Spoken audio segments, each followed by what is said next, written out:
secret to win spring. If you ask me, I would say no way. I tuned in, I saw them lift the trophy, and I'm like, okay, they won.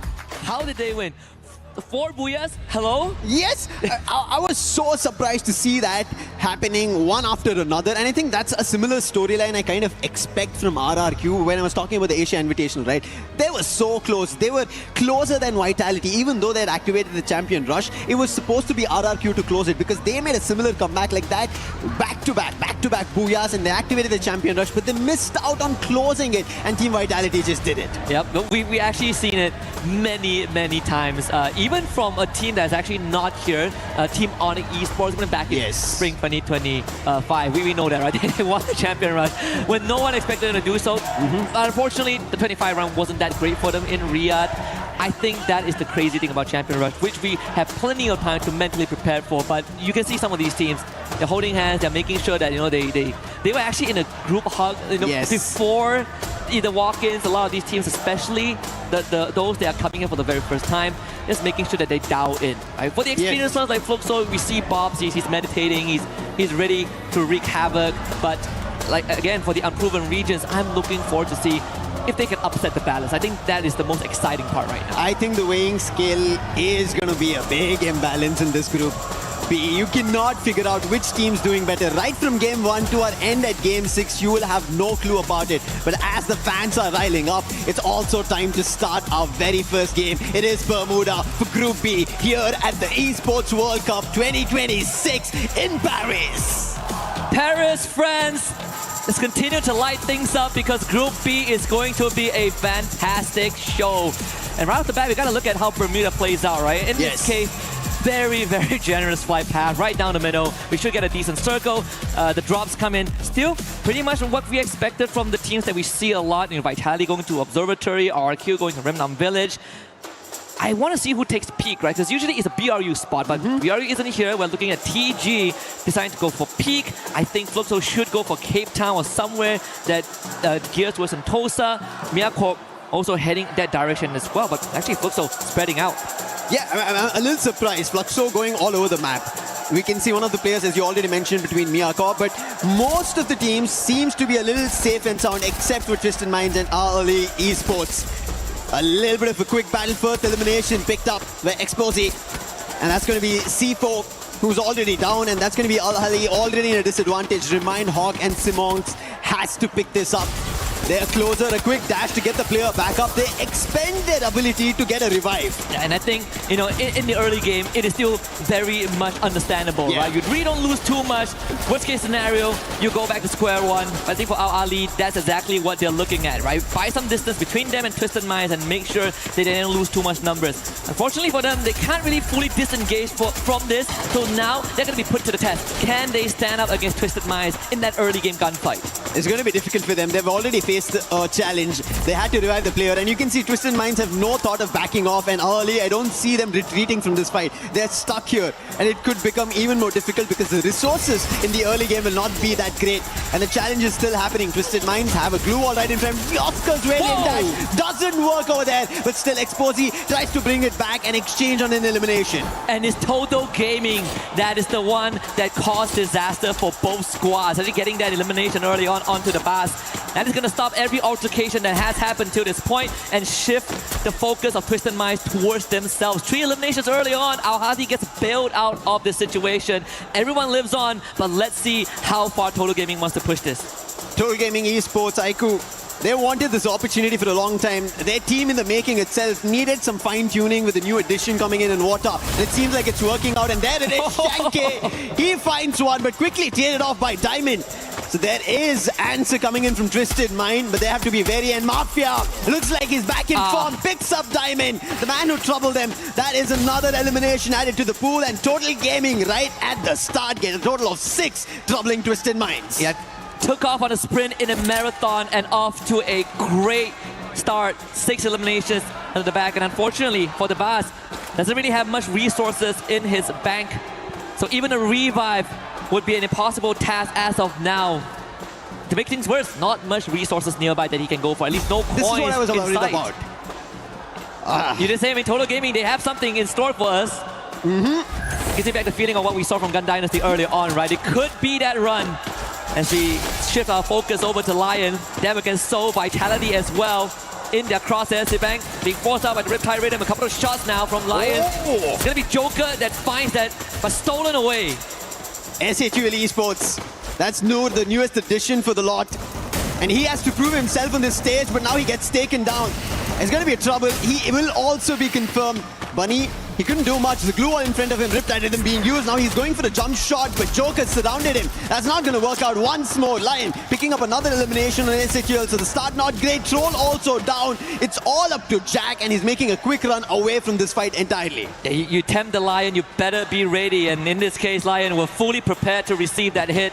Especially when you're dealing with people like Joker, like Games Kings that we talked about, the young prodigy of Latam, Hacks as well. Sometimes forgotten in the wayside as Jack gets found, jump blast him in the back, and that's another point gone.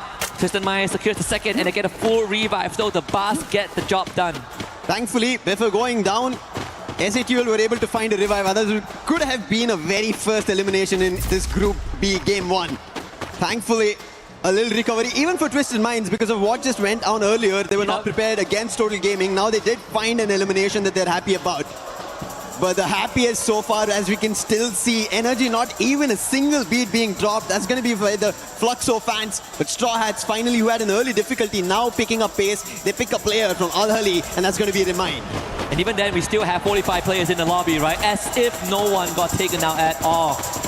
Bit of a casualty, but nothing a couple of revives wouldn't solve. Even when you look at the radar, TG moving towards the center very soon. Launchpad being taken by Straw Hats. They're going to leave Graveyard. One of the players does lag behind a little bit, but you do have a reconnaissance squad ahead, and they might end up running into Simox from Al Ahly. They spot him, taking the launch pad out. So Observatory now conceded over the Straw Hats. I think because this Observatory is around the edge, right? We saw Al Ahly want to get this position, but right now with a lightning bolt, make a call. It might be a loss, have a challenge. That's going to be RRQ that they want to hit on. General is down. Rigby holds the entrance, puts the player. That's going to be runs down along with a bear. And MIBL loss will be able to recover the players. And this bolt maker works in their favor. Yeah, right at the bat, taking out the captain of RRQ and sending only the young Ma'al on the run. No vending machine in sight. A revival point that is too risky to try and capture with Team Vitality and MIBL loss about to square off in that area around Clock Tower. Plenty of compound to work with, a lot of low grounds to hide with. But Team Vitality splitting up as well into a 1-2-1 formation. Whereas MIBL lost, they're going to settle in the compound that they just wrestled away from RRQ. I really like how Vitality is strategizing. They're waiting for an opportunity. They're like the cats who are about to pounce, and MIBL loss have no idea about it because they just pushed an opponent out of that compound. Yes. They chased out RRQ, but look at this. Slowly trailing in that same direction is even Total Gaming. There's going to be an helter-skelter breakout happening at Clock Tower now. Yeah, it's going to be pandemonium pretty soon. We got to see where this circle takes us, right? Yeah. High chance Clock Tower is going to be in the next circle. But where it kind of pivots towards going to decide where Total Gaming goes, and smack dab in the center, we are getting a very, very nice algorithm for Game 1. Yeah. Starting it slow and tame. Slow and steady was not how all it started. Multiple teams having casualties, but still all the 12 teams that dropped in Bermuda are still surviving. A major chunk of it, or maybe a team fully being eliminated, can be seen here now at the 7-minute mark. Ma'al finally gets found, and that is going to be the first team. You mentioned there is no vending machine nearby, and Ma'al couldn't get closer before getting spotted by Al Ahly. Bit of a throwback to the recent Asian Invitational that they were in, right? Same thing. Start, it's always not how you start, it's how you finish, and in this case, for Team RRQ, they're going to go back to the drawing board, 5 more rounds ahead, and some of their most powerful maps in the later stages of Group B, so not all hope is lost. Exposy finds the 3rd point for his team as well. Twisted Mind slowing the pace down, was able to get back on their feet. Decent economy, and even having a very decked out arsenal should this game go late. I think they just cleared out Graveyard, so there is going to be a very good trajectory for them to move on forward. Even better with Lion just leaving where they were.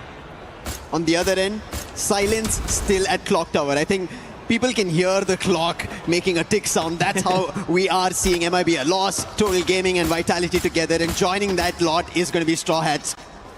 Slow and steady, everybody want to look for an opportunity, and this is going to be Yago, who spots through the window on the player of Straw Hats, the newest entry team who've made it to Clock Tower. But hey, being at the center, meaning the fight is not going to yet break out. It is only when the circle shifts away from you and you have to make a move is when we see the fight. I think other than that, they'll be just trying to chip away each other's HP. Other than that, nothing else for now. Yeah, especially in this case, Yeah. for them, they're going to spread out their manpower, right? You want to control as much area as possible. You do run the risk of getting picked off. We've seen that happen multiple times. If you're up against more experienced team, that's what they're looking at. Some of the weaker chains off the anchor, Diamond. Getting another one under his belt, and this is gonna start hurting Lion as Twisted Minds down for round 2, back at Observatory where they dropped in the early game, but more equipped to take on a fight. Twisted Minds, I really like that they managed to recover, but they're not just completely clocked in. They need to figure out, and same goes for Lion.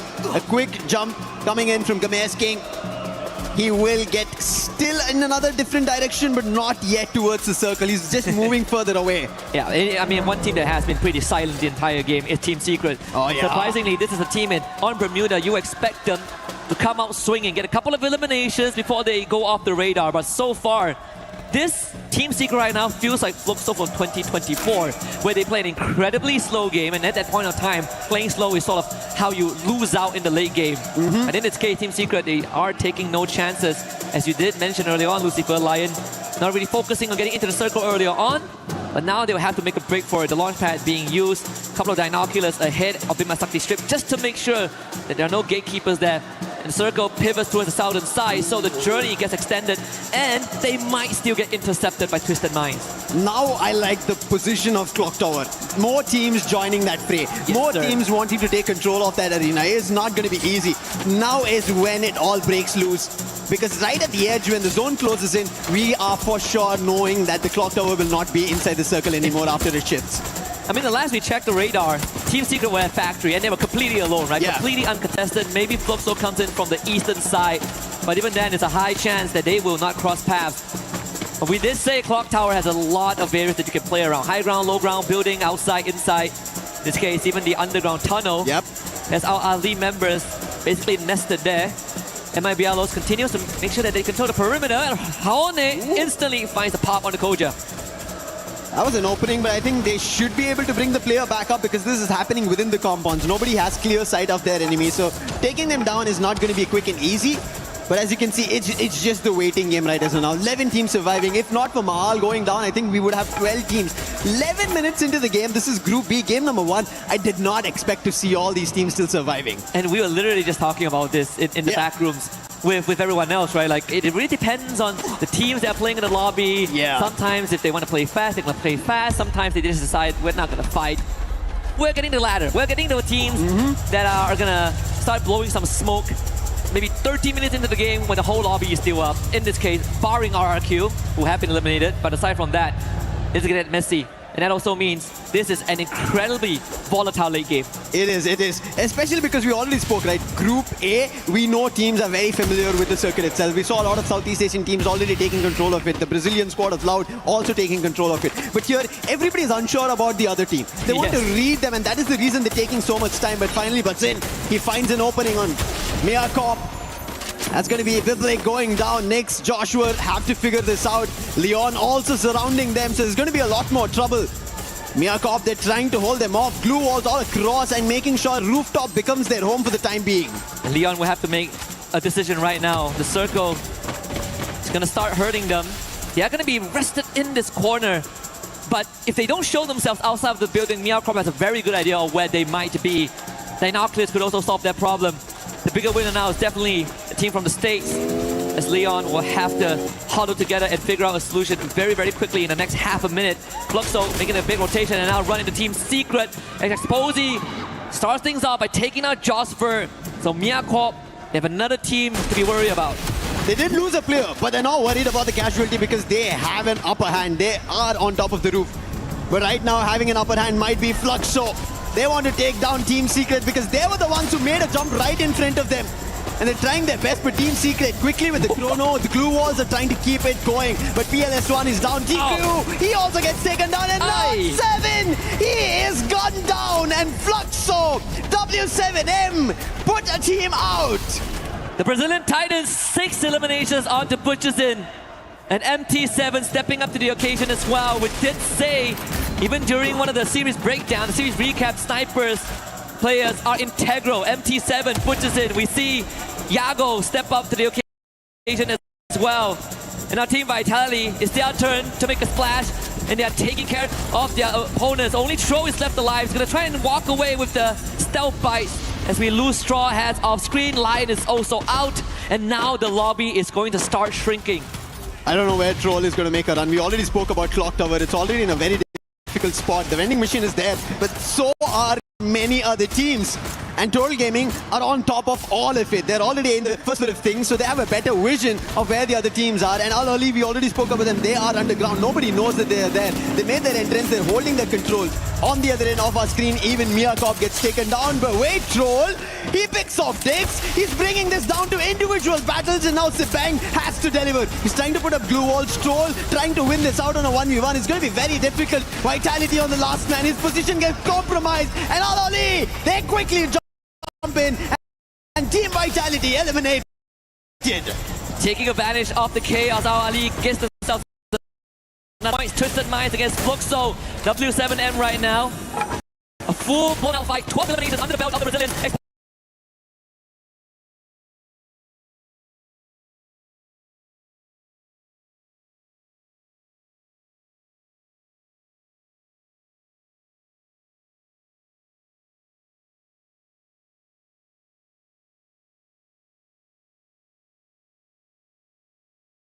12 eliminations under the belt of the Brazilians. Exposy gets pre-fire, pushes in, nails his 8 as MT7 finds the pass from long range. Twisted Minds getting dismantled. MT7 goes for a rescue mission. Bob's the captain back up on his feet, but Twisted Minds not so lucky. Diamond cannot withstand the pressure that is puts us in and make it 15 for Fluxo.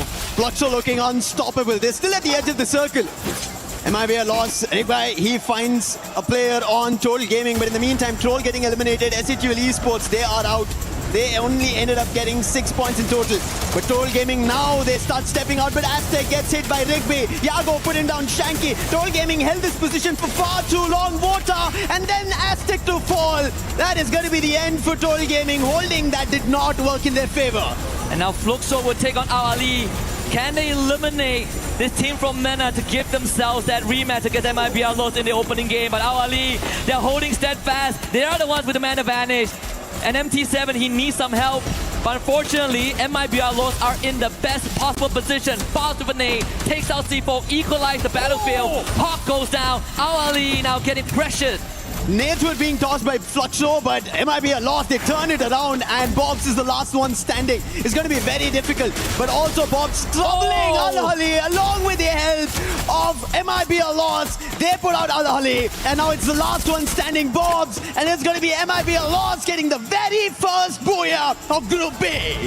What an opener here for MIBR loss. A rematch that we didn't expect to see that soon in the final circle, with minor interventions and an uninvited guest in the form of Al Ali Esports. But at the end of the day, well fought, honestly, by the MENA region, right? Put up a good fight against Fluxo, gave them a heck of a 4v4 skirmish, even took out one of their members before MIBR Lords was even in the conversation. But there's nothing to be disappointed about, Los. Yeah. They got the booyah. Fluxo still finished second. The fans, they're still cheering on. This is just the beginning. Yeah, but if this is the very first game and we ended up seeing a fight break out like that, which was, as we said, completely complicated. You couldn't decipher which team had the better opportunity or the better position because we spoke about it. Hey, this team has a compound. Hey, that team is in a good position right at the edge of the circle. But towards the end, MIB lost, who did not even seem on our screens a lot. They ended up closing it out, and it ended up being a fight between the Brazilians at the end of this game. Yeah, I mean, you called it out, right? You said that Clock Tower is a very good spot to be nested in. And guess who set up shop there first? MIBR lost. Yes. They got there first, they called dibs, and they owned the area. I think that's very crucial because even Total Gaming tried to play that out, but the timing when they jumped out, they got spotted because MIBR were ahead of that play. Yes. They were the ones who stepped out of Clock Tower, and that is the reason they were able to take down Total Gaming and put them down in an instant. And I think all the fights that we've seen MIBR take, they've been very quick in converting. Even in this, as we can see, the replay, quick hits coming in from Yago on the sniper. That is the initial approach that troubled Fluxo. They had an opportunity to recover, and on the other end, Al Ali also troubling them. But Bobs, you have to give it to them. Last man standing over there, looking forward to extra eliminations, ends up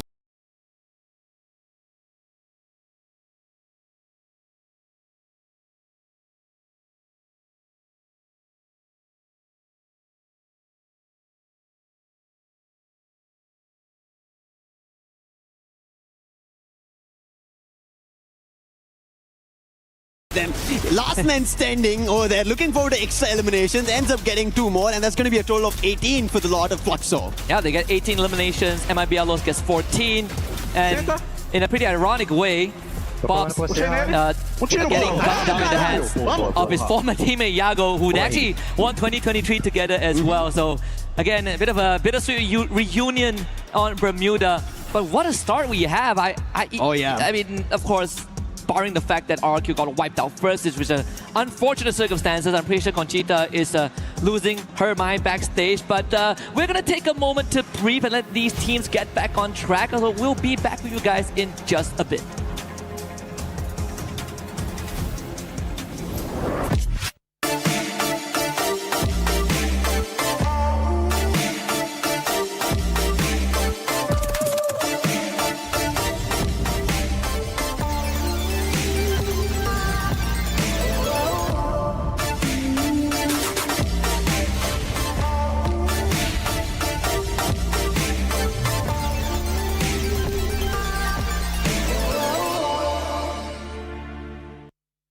Is here, MT7. MT7, I am so happy to talk to you right now because Brazilian fans gave you a nickname called Baby Goat. Do you really think you are a goat? And why you think you can help your team to win AWC this year? MT7, os fãs brasileiros te deram o apelido de Baby Goat. Você realmente acha que você é um GOAT? E como é que você acha que você pode ajudar o seu time a vencer o AWC 2026?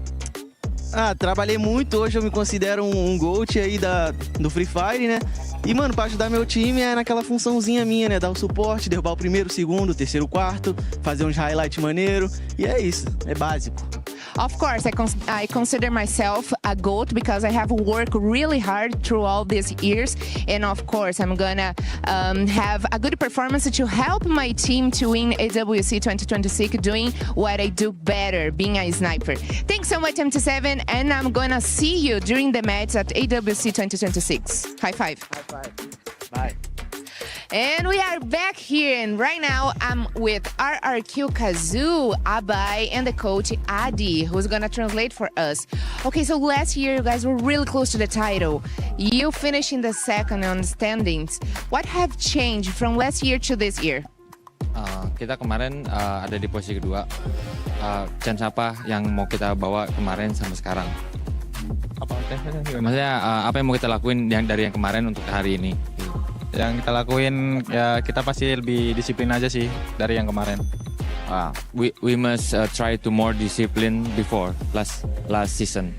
Perfect. Okay, we all know Indonesia is a powerful region, and you guys are defending the title. I mean, not your team, but Indonesia in general. Do you think you guys are favored to win this year since you finished last year in the second in the standings? Tahun kemarin kan Indonesia cukup powerful ya, Pak ya, 1, 2, 3. Nah, menurut lu untuk season ini gimana? Gue yakin 3 tim Indonesia bakal 1, 2, 3 lagi. Tapi yang pertama tetap tim RRQ. Yeah, we trust in this season. It seems like last season Indonesia still powerful, and we hope in this year team from Indonesia they still stay on top 3. Awesome. Thank you so much for the interview. We wish you a good luck during the matches, and I will see you there in the arena, right? Thank you so much, guys.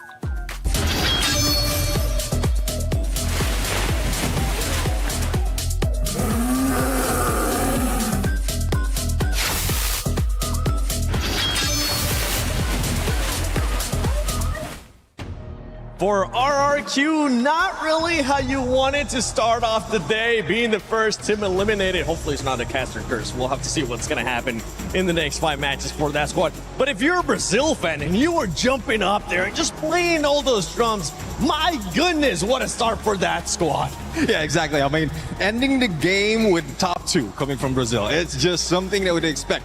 Because it's something like Fluxo was dominating it in terms of numbers. Even when they jump in against the opponents, they just are aiming for those squad wipes. So MIBR loss is a team that we didn't expect to get that booyah as well. So they were just stalking, waiting in the shadows until that final pounce. One team that will be kind of stalking and just waiting to pounce on that second game.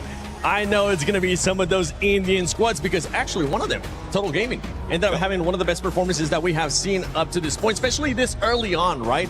Out of the squads from India. But moving on from some of the other squads, one surprise squad, especially at the start, Twisted Minds. Oh, exactly. I mean, they're going back to the aggressive way. This is one thing that I was looking forward to every time I see Twisted Mind, is them to go aggressive.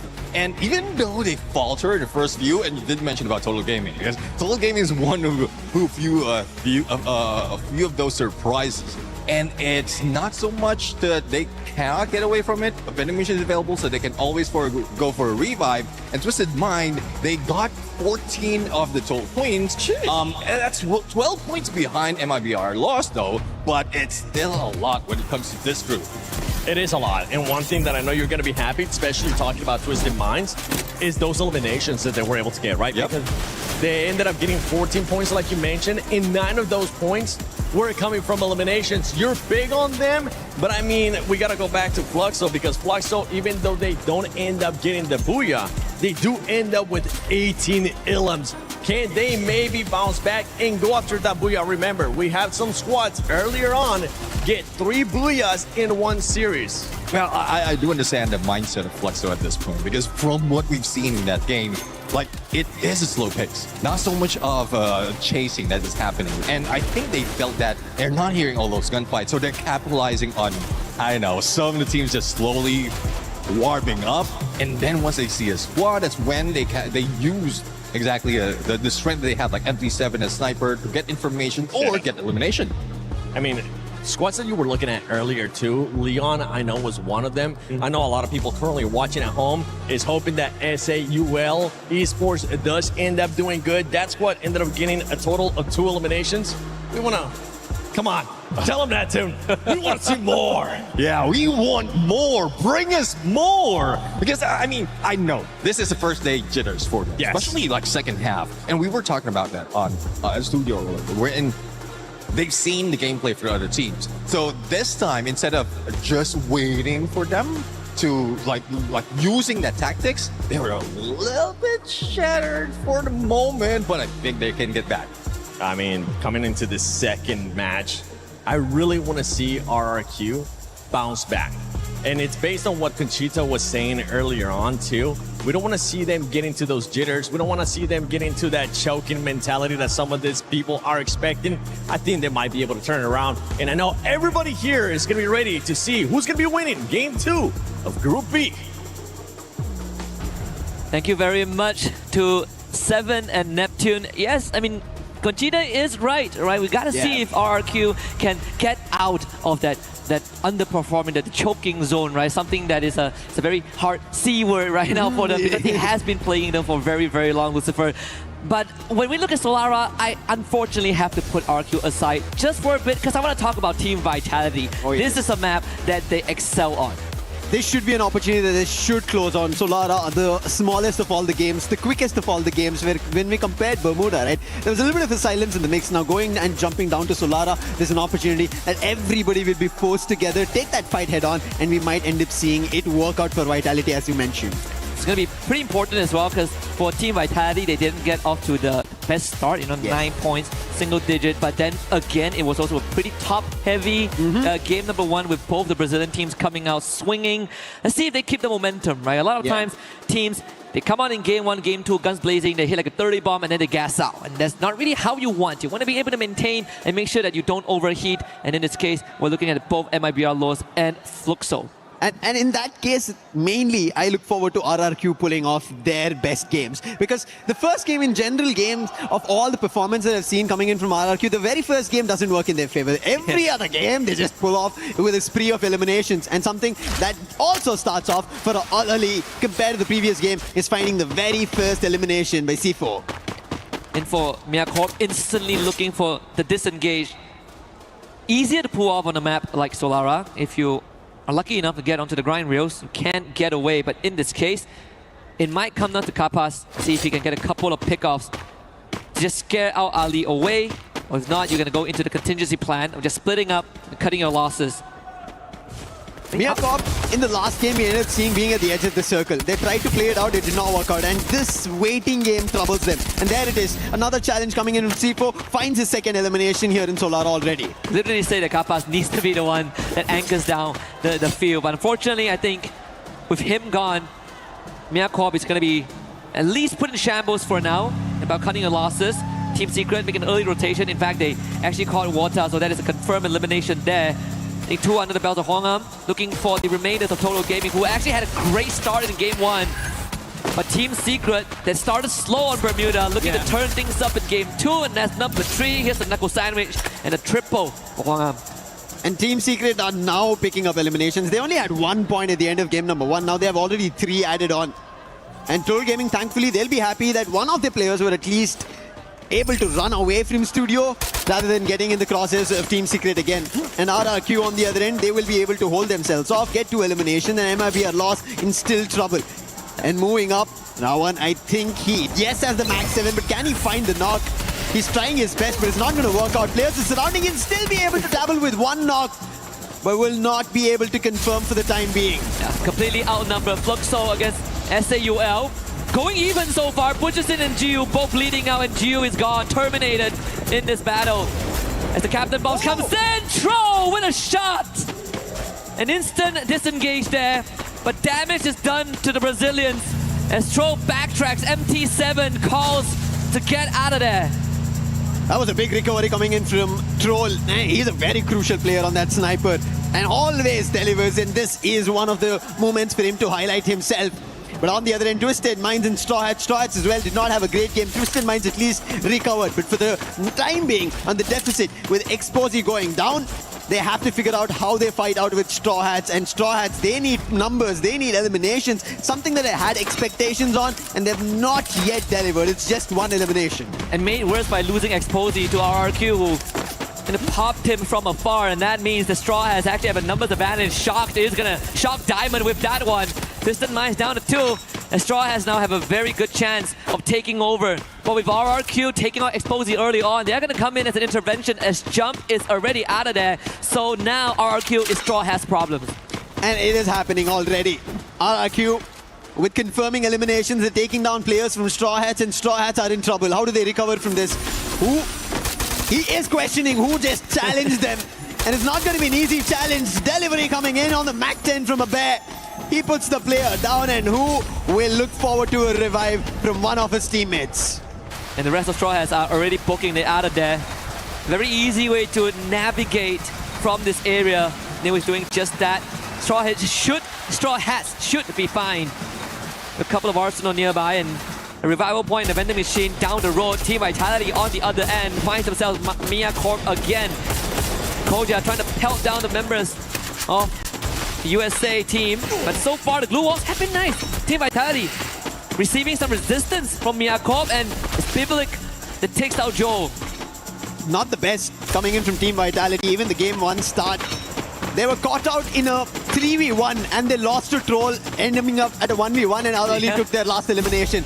So not sure of how they play this out. When you already mentioned, we spoke about this. This should be their map, their match. They should try to get back points, get to the top of the charts. But looking at how the play of this game is continuing, I don't see it happening anytime soon for Team Vitality. Which is the craziest thing, because statistically they're technically not the best on this map, but whenever we get to that map and we look at the stats without Team Vitality, they step up. It's kind of a sick joke in a way. Yeah. RQ Kazu having their captain kept alive by a bye, but someone still needs to go retrieve him. And there it is, back up on his feet. RQ with 6 eliminations under their belt. Could cross paths with Vitality. maybe even Straw Hats again. I can say to Neptune and everybody else on our expert panel, pish posh, there's no curse, you don't have to worry about. It's just the RRQ play. The very first game doesn't work in their favor, and then they manage to recover. Team Vitality would want to do the same thing as well. Straw Hats on the other end at Casavista, they managed to recover. They did pick up those early fights, they did win it out against Twisted Minds, but they would have wanted to eliminate the whole squad. Thankfully, Jump made an opportunity to run away, but he still not revived his entire squad. This is what happens when you run away from a very early on fight. You do not have enough coins or reinforcements to push ahead or even go to the vending machine and try to get your player back up. And I think that's what's affecting Jump right now. Quite an interesting development as well. As we look at the edge of the circle, plenty of teams are duking it out. You know, you have RRQ and MIBR Lost, the eastern side at Delta Isle, Team Secret, and Lion on the western side as well. But I think Lion are looking for a disengage. They've already sent one of the players out to a vending machine to get those revives going soon as they start dropping bodies. And I think Games King is going to be trapped in quite the predicament. Team Vitality out in the middle in Archway and actually getting a pretty good area to hold on to. The circle shifts a little sudden, and there's an opportunity where again Total Gaming end up being at the very center. Straw Hats, who managed to also make their recovery, are heading in that direction at Bloomtown. And right above them, we already spoke about Mia Corp. And Mia Corp, just like the previous game, they don't go out all brash at right the beginning. They wait for their opportunity, which they did pick up a couple in the early game, but it's not going to continue. But right as now, RRQ, the ones who are continuing, the team who just got the Booyah trying and denying them, has going to be a big spray coming in and picking the players off, converting eliminations, and that's how we ended up seeing them getting their 6 eliminations in total.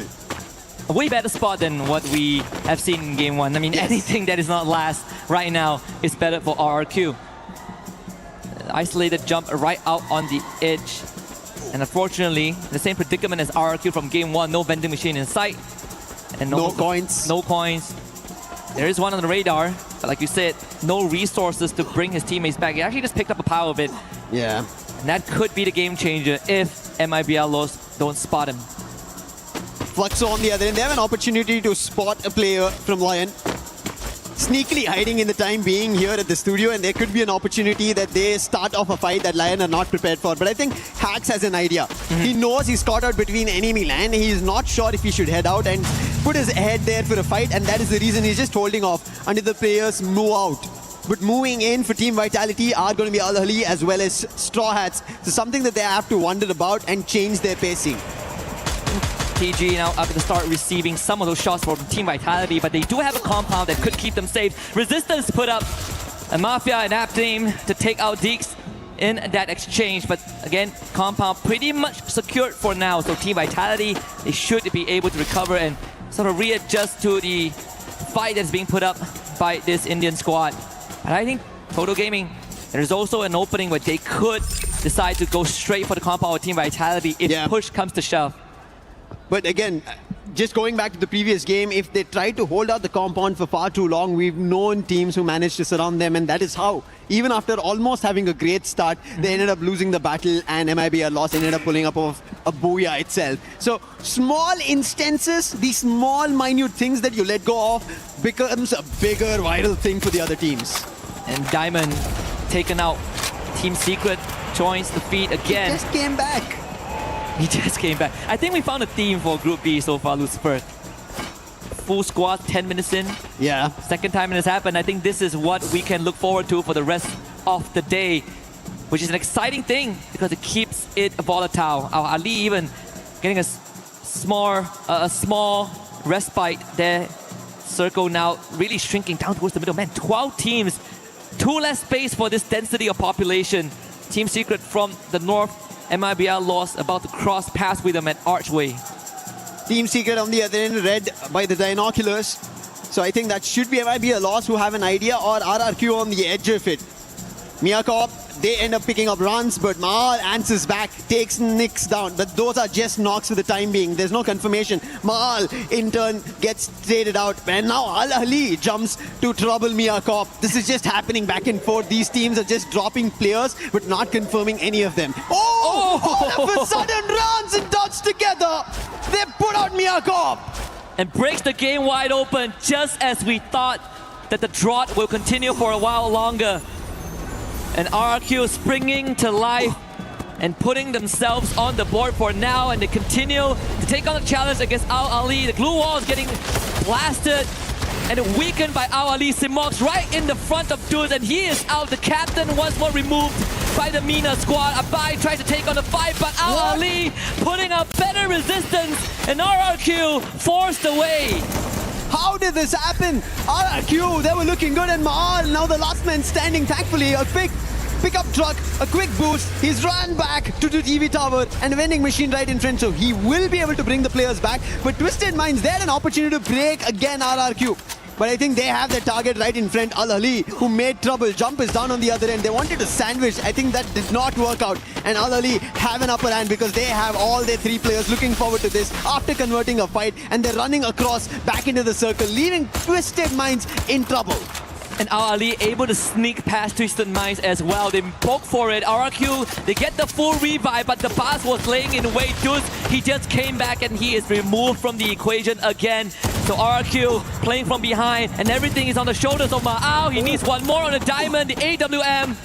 Just enough to put him down so Abai can finish him off with the Mac 10. Chrono Dome is out, but the boss is Sin, and Twisted Minds continues to put on the pedal. RRQ getting trouble back and forth. They're trying their best to recover. It's not working out in their favor. It was Al Ali first and now Twisted Minds. And Twisted Minds in this game especially are able to hold themselves off. Team Secret on the other end have been just watching this action. Teams moving around. Now they have their own opportunity. Maal, he needs to run back, but he only has 400 coins.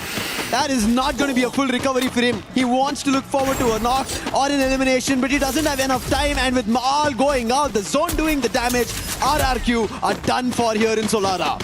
Standings isn't pretty in terms of placement points, but at least eliminations. At least they ran away with 13, and that's going to fill out that booyah for a little bit in equivalence. If you're now checking on Straw Hats against Fluxo W7M, pushes in right through the window, has the therapy with him. The Cassie by his side along the Oscar, a classic combo to go up front.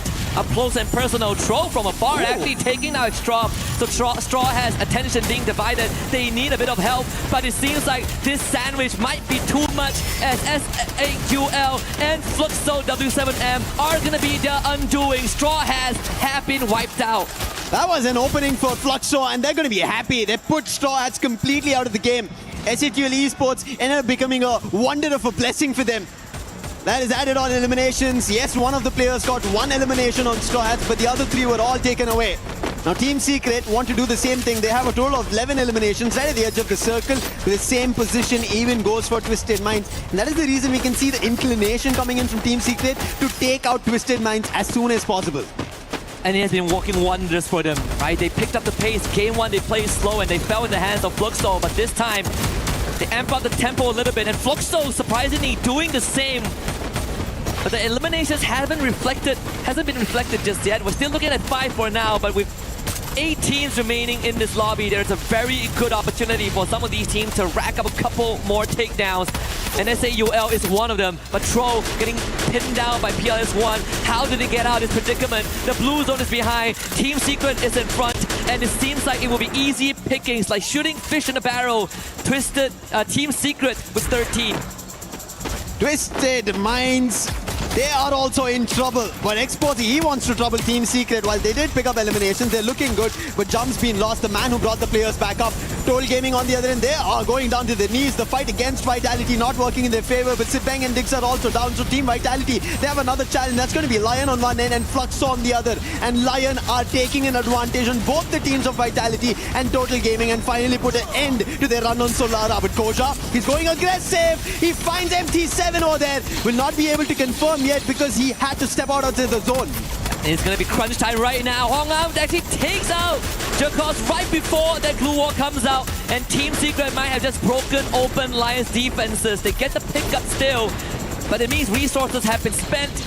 And Team Secret in a very strong position to make it further. Joe now needs to poke it for safety and will do so for now, but PLS1 catches him from behind, and that's Team Vitality removed from the lobby. 5 more teams remain. Team Secret, 14 eliminations and counting. I'm seeing a lot of M60 being used. They are pummeling these bullets to their enemies, looking unstoppable. And that's what Team Secret is just rallying one after another, rounds after round. And Lion now, they make a jump, a big launcher coming in from Hacks, and he puts the side of Fluxo out. Cascading damages. Fluxo walked into a landmine and Lion comes in with a grenade launcher. And they are the ones that get to voucher off and reap the rewards of what has been sold by their opponents. But right now, out into the open is Twisted Minds and Team Secret waiting for the easy pickings, and they are done. Now Twisted Minds up against Team Secret, a 4v3 in favor of the Vietnamese. Team Secret, we're expecting for them to start off on group and game one itself here for Group B, but they figured out how the play was from every team, and now with 16 total eliminations, all their 4 players standing, they're looking forward to a booyah. What they did in the SCA Grand Final Spring, they want to start off just like how we ended up seeing Evo's Divine. It seems like Team Secret have found the secret recipe. And this is the identity that has been missing, same as Twisted Minds, who are still looking for who they were back in their prime, but Team Secret roaring to life. Led by some of the brightest stars, T-Quay out in front, Ngan by his side, right the corner, dropped it onto the bars to narrow down the battlefield, exposing next on the list, and Diamond will be dispatched in just a moment. T-Quay around the corner, Team Secret with 19 eliminations and a booyah.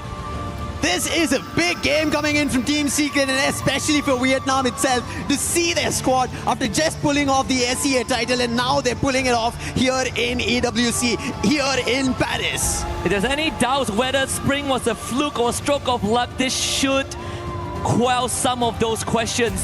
There's still more to be proven. This could still be the stroke of luck that people have been forcibly saying as part of the narrative. But if there's one thing there's a constant, is that Team Secret has some of the most gifted players. Since T-Quay joined the squad, they have been not the same, they have been different, but in a positive way. And in this case, even our side reporter, our colleague Yun Su, is going to be very happy with the turnout. Last time a Vietnamese team was in EWC, it was back in 2024 in Saudi Arabia, Riyadh. That was PE Esports, but they had a subpar performance. They missed out 25. Team Secret, they have a lot of weight on their shoulders, and they're starting it off good. They are indeed. I think the game itself compared to game number 1 to game number 2 quickly changes, and you could see no desperation. It was just the holding off, the consistency, the commanding play that they had, right? We spoke about them. They were already at the edge of the wall. They could have taken a fight if they wanted it, and they could have jumped the wall, gone towards Twisted Minds. They could have moved towards either the fight between MIB Loss or Fluxo happening. They did not. They held their fort. They knew where the circle was shifting, and they gave that time. They knew when they strike for a booyah. An eye for opportunity indeed, and that is perhaps the secret recipe. That's what's going to carry Team Secret all the way. But we also have fans from S8UL Esports right here in Paris, in the arena. There's still a lot more to give, of course. This is just the beginning of what is going to be a fantastic and adventurous journey for our teams in Group B. But I think in this case, we have MIB Los, Brazil starting off strong in game 1. We have Vietnam on the board in game 2. Now we're looking for the Indonesians and the Thais to make a splash in the upcoming games. While you're looking at the SEA, I want to look at the South Asian team, Straw Hats. I did have high expectations. They should have started off really well, but it looks like they find initial fights, eliminations to convert, but then instantly when they get a challenge or forced to take a fight against somebody, they're not ready for it. And that wary situation of the unknown, they're not ready for it. Same goes for S8UL as well. Individually, we saw Troll, the magic coming in on the sniper. He is just too sharp so far. But as a whole squad, they're just not in the position that they want to feel comfortable in. And I think it's just about getting that polish, right? Making sure that all the cogs turn in the same direction. I gotta give a special shout out to Al Ali Esports. Oh, yes. They had some great moments off screen. We might not see them in on full display, but they were the ones that brought forth the downfall of Fluxo W7M in game 2. Of course, that was instantly converted by Lion right after that, thanks to that RGS from the side of the Latam representatives. But Al Ali, this is a team. The banner might be new, but the players have been here for quite a while. Reminds you folks, they've had a couple of attempts, so I can't wait to see what they have left to show us. But for now, we're gonna get a room of breather, and we'll be right back with more Free Fire action. And we are back here on stage. I'm Cara Bombshell. Happy to be here with my friend, Barney. He's the man, guys. And we are here with Iago, the sniper for Team Lowe's. Maybe our Lowe's, right, Barney? That's right. Let's do this. Carol's gonna kick things off and ask us some very interesting questions. It's gonna be good. Of course. Okay, Iago. So recent form hasn't been great. So how good does it feel to kick off at AWC with a buia? Ok, a primeira partida, a gente sabe que vocês não performaram tão bem quanto vocês gostariam nos últimos jogos, nas últimas partidas, apesar da final do Free Fire ter sido muito boa para vocês, né? Mas ainda assim não conseguiram levar o título. Como é que é para vocês chegarem aqui e já começarem com um buia aqui no EWC? É muito bom. Sorry. É muito bom. É claro que todo mundo fica muito ansioso para jogar. Então é muito importante a gente chegar com um buia já, que já tira aquele peso, tira aquela ansiedade toda. E a gente consegue jogar bem melhor e ficar mais de boa e, tirar a ansiedade do corpo. Okay, so for sure, start with a buia, give us such a feeling of relax, and we can get more secure about our game, and we have also a good chemistry all together. So we start with a buia at AWC, for sure, it's the best thing that we could have done today. I mean, the synergy looks great, Iago. You guys look like performing really well. Let's stay on map 1, okay, because I want to talk about the final moments. You guys went up against Fluxo in that final showdown against your regional rivals. How did it feel after that map, realizing that you went up against them and you beat them? That must have been a nice confidence boost.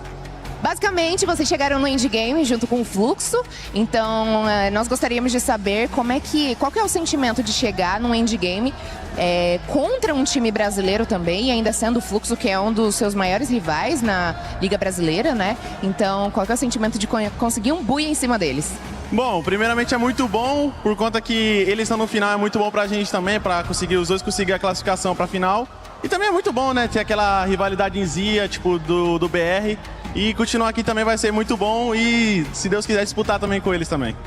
For sure, it's really nice to have a buia over Fluxo, but most because it's really nice to have Fluxo in the end game with us, because we are, in the end of the day, both of the teams are Brazilians, and we do get good points together, but also we have this rivalry back in Brazil, and beat them here at the AWC feels very nice.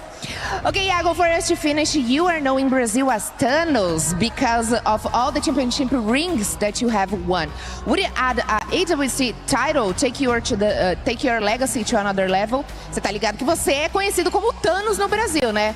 Então, você acha que você garantir mais um título, especialmente do EWC aqui, ajudaria o seu legado a ficar cada vez maior?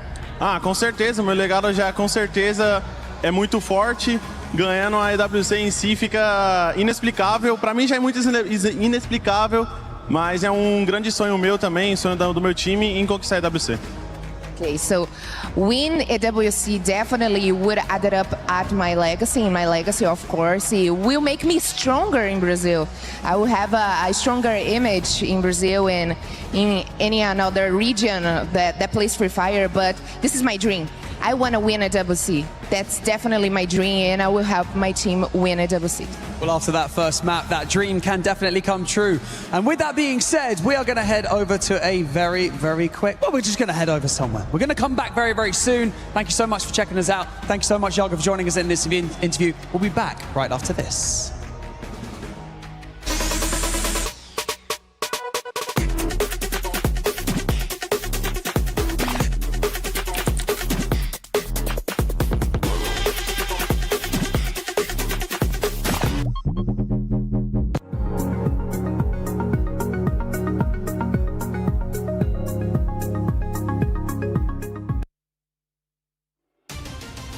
It's the E-Cap, the EWC Cap, the Esports World Cup. Okay, whatever it is, this is what happened in week 1.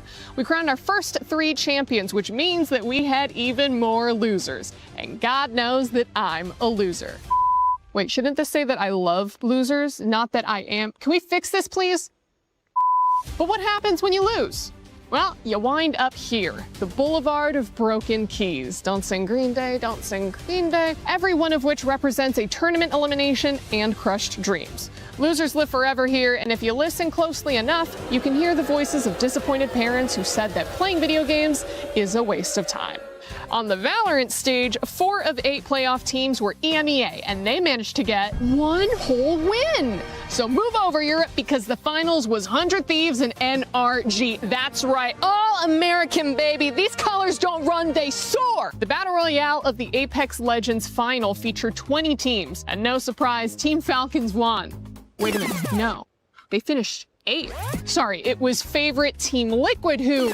No, they finished even further back at 9th. Oh, because it was actually 2024 champion Alliance who... Oh, come on, who won?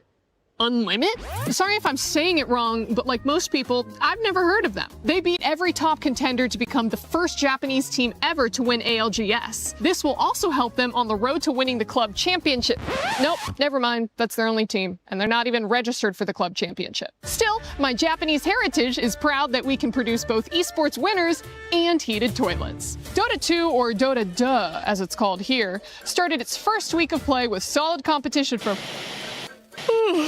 Sorry, actually, nothing of note yet. I'll have more on that next week. And finally, things were heating up on stage at Fatal Fury Wolf City. And I don't know if you're picking up on the theme here, but Dark Angel fought his way out of the losers bracket to top the regional favorites and get another win for North America. If only the Football World Cup had been so kind. Well, guys, what is happening? 3 tournaments and 3 new champions, no title defense, no favorites able to compete, and all underdogs at the top? I'll tell you what it is, because I've said it before and I will say it again. This tournament is about the losers. See you next week.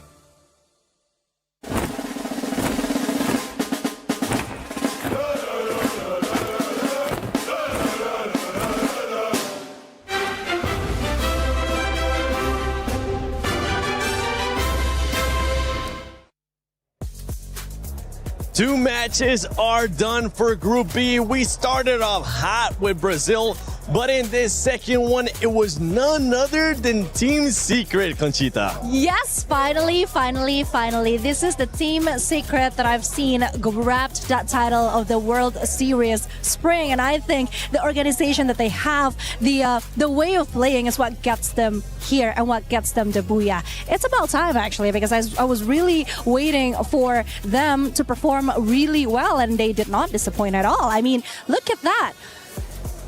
They definitely didn't disappoint. 7 eliminations there for Hong Am, and one team that I know you were keeping a close eye on, Lace, is none other than Twister Minds. I mean, this team, I guess if we take you back sort of to the online, didn't look too great. Okay, not looking too hot, but...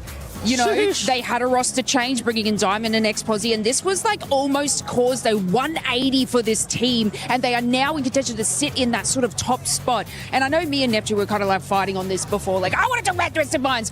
If you saw that match 2 that they had to go through on the eastern side, I mean, they had an early altercation with MIBR, they had to retreat and regather on the eastern side.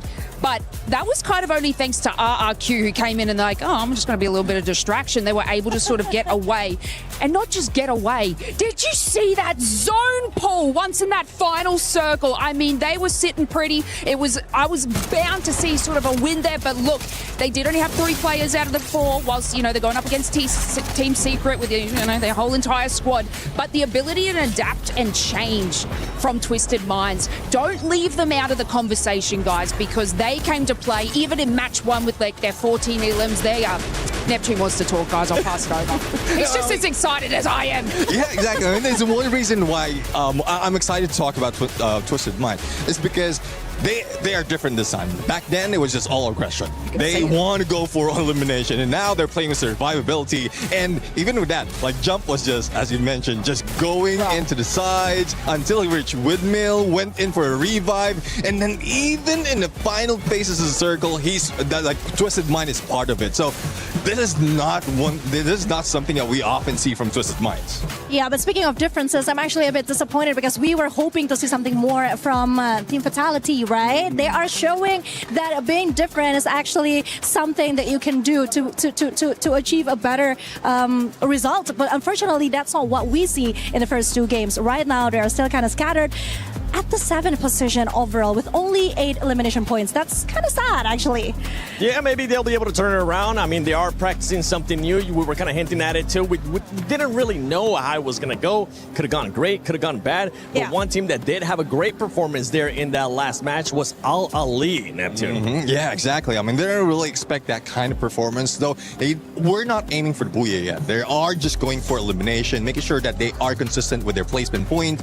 And there was we're seeing a similar pattern here for those who are taking the top of the board. Just stay silent, make sure that you can go for elimination, aggression from a distance. That's what I can say. Go for those elimination out of the snipers. Just capitalize on that. I mean, Solar is one of that map, though you can move fast because of slide rails, but there's also a lot of elevation that you can work with to get all those eliminations.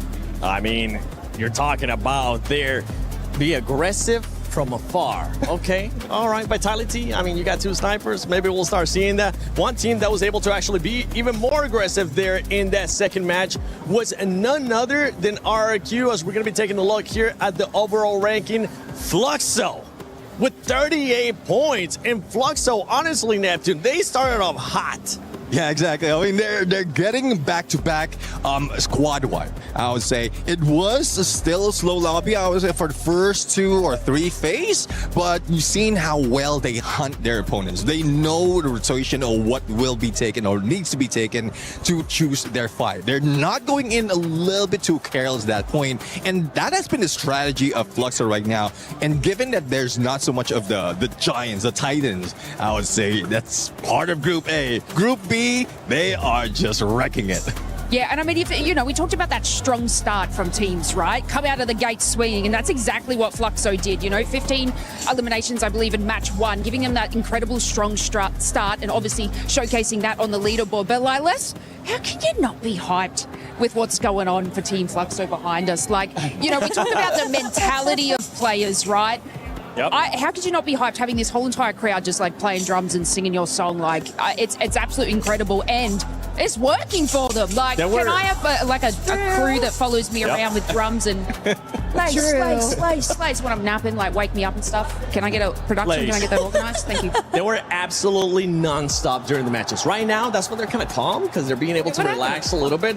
But going back, we saw RQ there trolling with just 13 points. I know this is one team that you were very high on, Conchita. How are you with their performance so far? You didn't want them to start off slow. They did bring it back in that second match. Yeah, one thing for sure is that I think we really need to reconsider talking about our favorite team in the beginning of the show, because there is some serious jinxing going on. It happened with Aurora before, and now it happened with RRQ now. What the hell? From now on, I'm just going to keep my mouth shut. But yeah, in all seriousness, I think RRQ, the first game, obviously, it wasn't a great start at all. Being the first team to get sent back to the lobby was honestly quite embarrassing for a team in their caliber. But then again, it's what really lit the fire under their asses, I think. Because if we see what happens in the second game, I think they are getting slightly better. They are trying to learn more about their opponents. And that's what exactly what they did. They're so humble. That's so nice. You guys get some limbs and we'll just get them late. What a humble team. We knew this from the start. They're getting a breather. They're getting a breather. Yeah. Oh, wow. But I do think that they're learning a little from the mistakes that they did in the first game. And hopefully they're just going to keep climbing up the ladder. But for now, I'm not feeling it still. I am not. I mean, looking at the statistic itself, 9th position, 13 points, 13 elimination points. What the hell is that? But then again, I mean, in Southeast Asia, they were dubbed the masterminds. Yeah, the bomb. That's a possible reason where she's coming from. They're studying their opponents and probably bring something in. But one thing that I want to see is, we've seen that in game number 2. Mal was left alone, even a sniper. He couldn't defend himself because he doesn't have the weapon. But on Clash Squad, where it's a different mode, he was practicing those CQCs. So if we can bring that to Battle Royale, then that's one thing that they can do. Just to make sure that they can survive and not be caught off guard, similar to what we've seen often happen, especially if there's snipers, the one left behind. Yeah, I keep saying that if EFOS has Russia at the center stage, I do believe that Mal should be given more chance to take the spotlight in RRQ, because he actually got what it takes. And again, he's also one of the youngest players that is playing for RRQ. So yeah, I think it's just a great opportunity for him to really shine and do what he's able to do best. It could be just first game jitters. That's what we're gonna throw up the first game too, because they did end up bouncing back on that second match. Now, as we're getting closer here towards the second half of their series, almost closer towards the end of day one of Free Fire at EWC 26, we do need to see a bit of a reaction. I know there's some other squads that we want to see a reaction because we don't want to see what happened there earlier on with Group 8. I'm going to be looking. We just talked about them. Team RQ, Team Vitality, and Lucifer. I know you're currently looking at SAUL Esports. You gotta wake them up, Lucifer. Indeed, I agree, Seven, that SHUL Esports have to pick it up because Troll individually has done big, but I think the entire name of the game, at least in Group B so far, is that you have to adapt. We ended up seeing Team Secret, who were very silent in the game number 1, instantly adapted to game number 2, and now they're all in, got their booyah already. Even Twisted Minds did not have a great start, but on the other end, Fluxo. So far, this entire lobby of Group B Husky hasn't seemed wayward running away from somebody. Yeah, we have slightly tighter margins, right? Exactly. Like, it's not like after game 2, we see a very top-heavy lobby, which is very good, because I think even up to the 7 and 8 spot, there's a pretty good chance that they can make it in the top 4 by the end of this evening. Speaking of which, I do, want to bring out some of the points that our experts have kind of put out on the table. I think, RQ, I gotta say, Conchita, my heart goes out to you. Third time could be the charm. Could be. Could be the charm. Vitality, though, that still looking for that magic, right? Again, I think Solara has always been the map that I look forward to for Team Vitality, because I feel like that is sort of what is going to light the fuse for them to come online. But in this case, it was completely extinguished in the mid-game, and now it begs the question of where else is Vitality going to able to kickstart their engine? One thing that we know, where we are heading here for game number 3, that's going to be towards Purgatory. Whereas heaven or hell, it's time for teams to show up.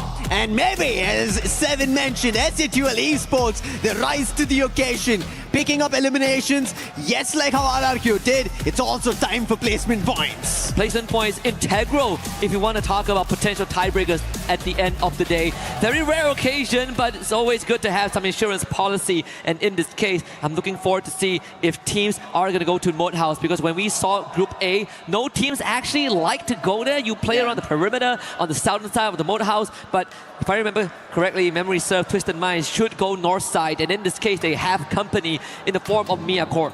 Now, Mia Corp have not had a great start so far. They're looking at around 6 points, similar to what Straw Hats. I think these are the only two teams that are a little bit of an offset compared to the entire 10 lot that we have, who are looking closer, tighter, as you already mentioned, and the fight already breaking out between these two. Looking at it, Twisted Mind should have the upper hand, and there it goes. Diamond, he already gets the opening. And that's the very first elimination. But a quick answer back by Nyx. But can he pick up the elimination? Can he confirm it? That's going to be crucial. Kappa trying to use the chrono and confirm the elimination, but it's not working in their favor. They're about to lose another, and Kappa also goes down. More players from Mia Corp dropping one by one in the hunt for just to pick one elimination against Twisted Minds. But finally the opening, Diamond is down, and Nyx answering back towards the sides of Twisted Minds. This is going to be a tough one, but Jump actually gets eliminated by the AK-47 of Nyx, and he comes out prevail. Now has to take that car away. SHUL showing up to the occasion, blows up the vehicle, and unfortunately there's no escape route this time as he pays with his life, but at least there is some significant damage dealt to Twisted Minds as they are down to their last member, and we did discuss about this. They love Moat House, but in this case they are trapped at Moat House.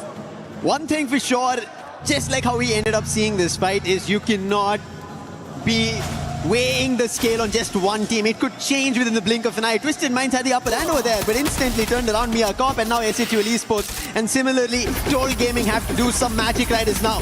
Spotting the player, Joker from Lion, breaking the glue wall open. Now the best weapon for Aztec, but he had his teammate on the other end, and Vota pushing him into his crosshair, and they find the knock. Confirmation to follow as well. And Troll Gaming this time going a rather aggressive approach at the very start, finding the next knock as well, and that's going to be Aztec. Sets it up for Vota and confirms one himself as well. Total Gaming up to 2. Hacks the third one to get chased down with his Mafia with the Car 98. So make it 3 for the Indian team.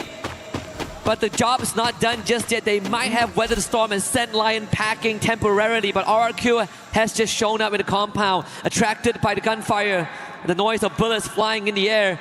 And let's see if Total Gaming can hold a candle to the Kings of Kings. It is going to be tough.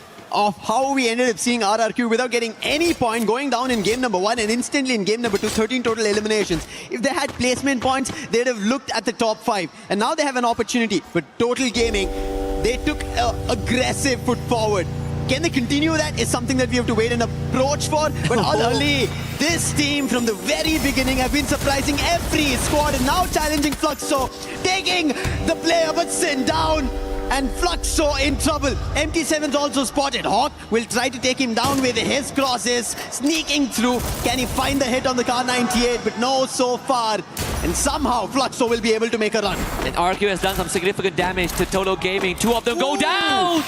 But Mafia responds and Kai and gives himself the 3rd RRQ, shattered in an instant. Everybody who watches Total Gaming in India, they know what Mafia is capable of. If he is in form, the entire squad will rally with him. And it seems like in game number 3, they've decided. And Maal, again the last man. Neptune spoke about this. Being a sniper, the last man is not at all the best way to play it. If that Suzy passive works out, he has a lot of coins. He does it at this point, but it's only 1300. Not a full squad revive, but he'll still manage to do something because it's the early game. Yep, and he's forced to backtrack as well because you have Bunny from S8UL Gaming on that low ground. No vending machines inside Ma'ao. With the weight of the entire team on his shoulders, just like the previous game. He's done it once, but there's only a limit to how much revives he can bring back before the weight crushes him. Check back with RQ in just a little bit. Straw has now showed up the compound of Mia Corp, who are just vacating that spot, but you gotta look back at this moment when Ma'ao gets the setup to his team, finds 2, but immediately the response came in from Mafia to get even more damage done. Wait, Mal? He takes the zip line. Heading back, RRQ, he did not get the revive. Yeah, this was a very risky approach. Shanky, if he knew that was happening through the zipline, he could have taken him down. But Maal making a run. Shanky has spotted him, but I think he will be able to manage. No! He gets close! Oh! Just in time. Rans and Dots get picked. And they're back in action. They'll be flying up, but almost Shanky got him. And he would have taken that knife and driven through RRQ and out of this game. Yeah, by his deathbed, he brings 2 of his teammates back and keeps the heart of RRQ beating. And for now, Ma'ao has done his duty, and it's up to both the captain and the young gun to keep that legacy going and see if RRQ can make it further down the road. We're looking at a total of 16 points for now, barring as we excluding the placement points. Vitality also, another team that we're looking for magic.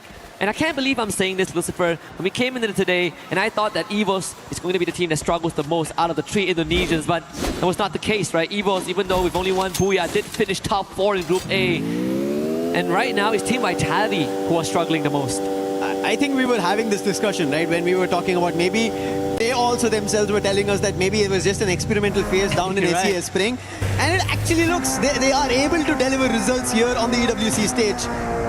Part of me actually didn't want to believe it. I thought that they were. We did. I thought it was an excuse. Yeah. Apparently not.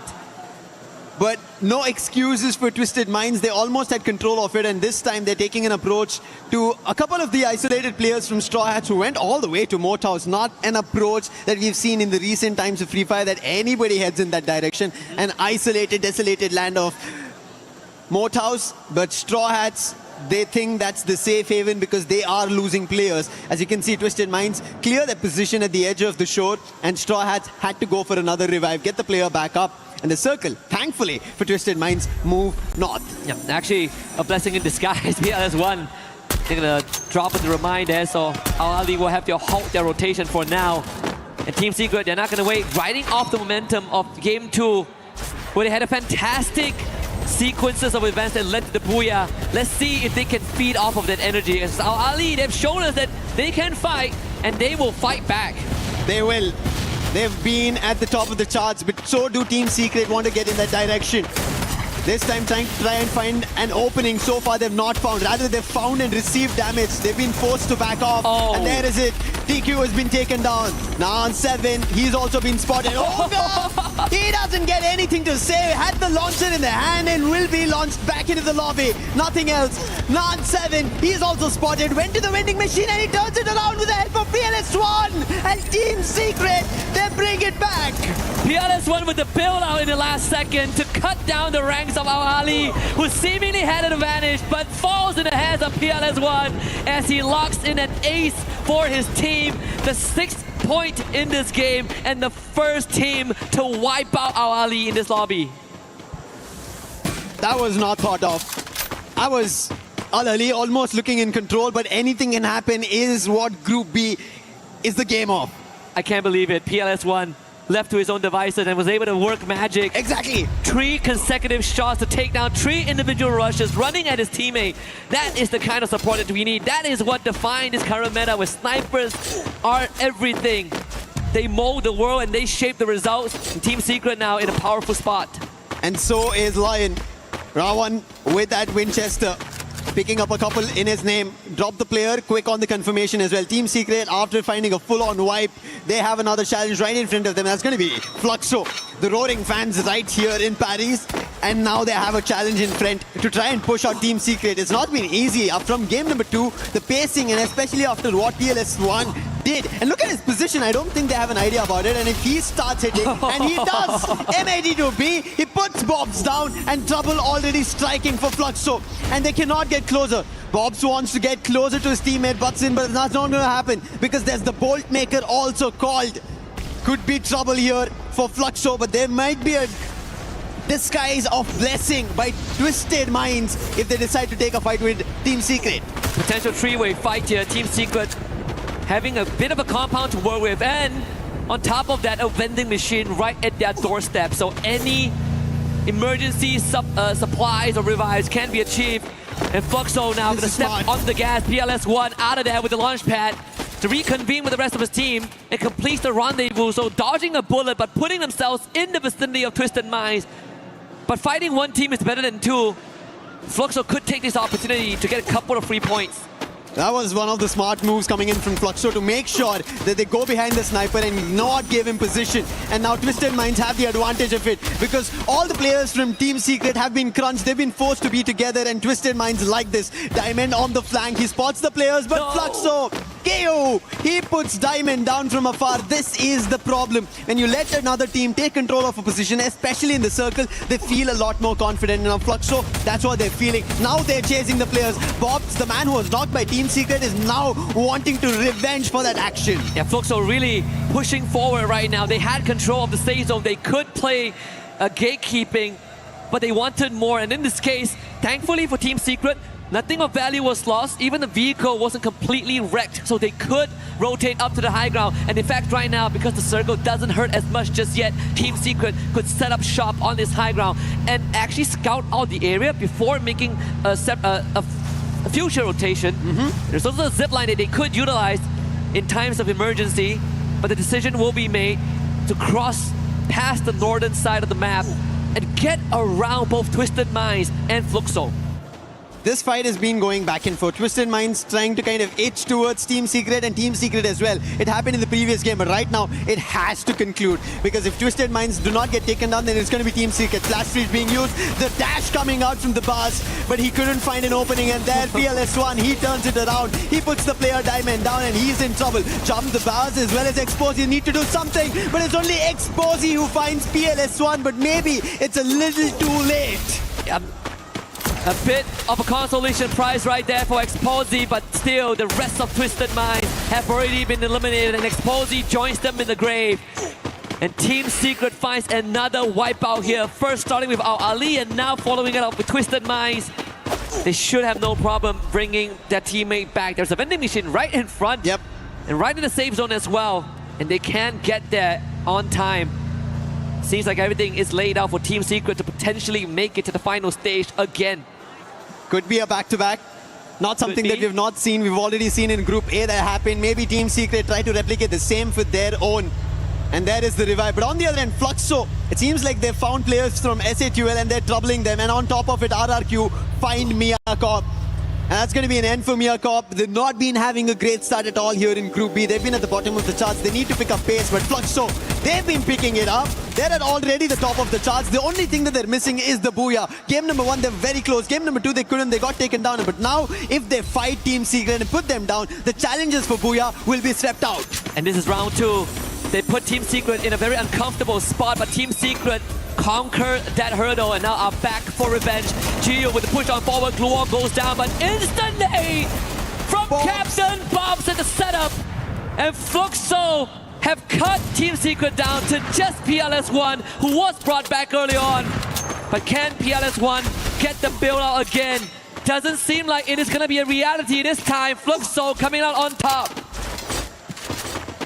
PLS1 again quickly running away. He was the saving grace. Yes, an ace was found, but now no challenge for him to take the player down. He had to go out of the zone. An extra effort that he has to put and win it out. But on the other end, the team who's putting a lot of efforts after getting their very first Booyah here in Group B. That's going to be MIB a loss. They did lose out a player, but they already have 8 eliminations. Playing inside the circle, but Koja with the duel puts the last player of SHL Esports down. It's not working for them yet. They've not found their winning ways. These young guns are missing their player, their captain Prince, and they are not able to yet adapt in such a highly competitive pace. And a different story for Team Vitality this time, racking up double digits in terms of elimination as Yago cleaned up the remnants of Team Secret. No more back-to-back this time. 5 teams remain. Fluxo looking incredibly healthy, same as Vitality, as both teams have gone on a tear. But there's a very good chance that we see RQ run up the causeway and into Total Gaming, who are controlling both areas. MT7 finding a sneaky one from behind. Abai right into the fire. And of course gets the burns to a crisp. That was a very quick save coming in, and that's the reason I was talking about how crucial Mafia is. He lets them all rush through and back again into the game. All 4 men standing, Total Gaming ready for this Final 4 standoff. MIB a loss are the only team who have a 3-man playoff that they have to go against the 4 lot of all the survivors we have. It will be the first time on the world stage that a team from India gets a Booyah, and how close are we to that, Lucifer? Dreams can come true, and we take it a step at a time. Total Gaming has to face off against MIB Outlaws, and Haone is the one that gets the upper hand. The Winchester, Zebank, up against Fluxo on the other end. VSS doing a magic there, but Shanky has been brought back up. The nades now come true. Riptide Rhythm unleashed. Yago in danger, but still putting up a bit of a resistance to pin down the members of Total Gaming, but they're in the face of MIB Outlaws. General takes out Water. The members of TG cut down to just 3. General bringing it down to a 3v3, troubling Total Gaming, and now Total Gaming with the zone closing in. They are forced out of space. MIB Outlaws are able to hold their own. Aztec gets taken down by Yago with the sniper. Confirmation coming through. Shanky a little too late to just find a knock there. And MIB Outlaws for India, who wanted to see if there could be a Booyah. They put those dreams to rest for now. And MIB Outlaws are not stopping there. Yoga again once more picks up on Godzin. That's going to be on Fluxo. And MIB Outlaws might be looking forward to another Booyah. And Yago already at 7 total eliminations. And Cole just speeds up that process. The nade takes out Bobs. And unfortunately, Diggs is now going to be in the crosshairs of MIB Outlaws. Haone with the rush as well. Team Vitality, they actually have more members. Diggs with the rush through. Getting tagged, but not down just yet. Yago with the confirmation. Someone needs to stop this guy. He has won a world championship in this manner, and the Team Vitality is letting him run loose. Yago again! With Fim on the Sabank, looking for a conversion. General leads the charge. Team Vitality getting picked apart, and everything set up by Yago. MIB Outlaws with the second Booyah. It looks like Brazil is here in EWC for the title, taking it away from SCA, taking it from any other region because they've been looking for it. They have conquered the world stage once, but EWC is something that they've been missing for a long time. And what a game coming in from MIB Outlaws, especially Yago. A man to hold his own on the sniper when players are rushing. 8 total eliminations on his own. Insane performance. Last year, when Los was on the cusp of victory, they were the only team from Brazil that had a chance to win Champion Rush. They were denied. But that time, Yago wasn't with them yet. and he could be the missing piece. He was what won Magic Squad that FFWS Global Finals in 2023. He was the one that showed that Skylar still has value when everyone else has forgotten about that character. 2024, he got dispatched, not a part of Fluxo. MT7 took his spot and won that trophy. But right now, under the banner of MIBR Laws, he is reminding everyone who he used to be. This is just incredible to pull off like this, and especially when we have teams who want to make sure that they get their very first booyah. There might be a loss already having two of their own. And look at it. It just seemed like point and shoot for him. That was the POV for us. It didn't look like he had a bit of an hassle. He had to look for opponents. They were right in front, just put up the scope, and the players would take him down one after another. And you can see the happy faces of MIB a loss. That's another victory that they get for themselves. A booyah that will be written in their overall rankings to put them on the top of the charts. They've technically already won the tiebreakers in a way, right? 2 booyahs is not easy to achieve, but if there's a team that has put ahead, I think we just found it. MIBR Laws, really just incredible performance, right? We were looking for teams to hit the ground running, but we are also looking at the same time for them to close out strong, because that what matters the most. And I think MIBR, they have the recipe for both of their category. Yeah. They hit the ground running, and they've closed out strong 3 games in a row. Right now, see, we've done with almost the halfway, if you want to call it. Yes, we have 12 games in total, but at least for day one of the group stages, Group B has played their 3 games. They should have understood the whole lobby. Now, if you take one team out, there's 11 other teams that they have to understand of what they need to do better off. And let's hope they start doing better, because right now, they are taking a quick breather, and they will be jumping back into the lobby. So you guys don't go anywhere. We book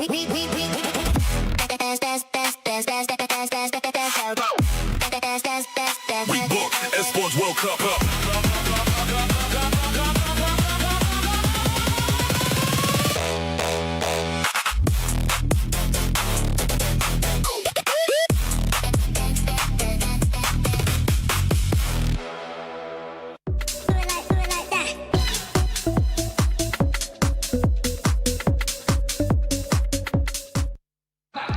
We're between some of our matches right now, so I decided to run up here and catch up with Nonstop Gaming. Talk to me a little bit about what it's been like co-streaming here from EWC 2026. Yeah, I think the setup is literally crazy, and the vibe of the whole stadium is literally good.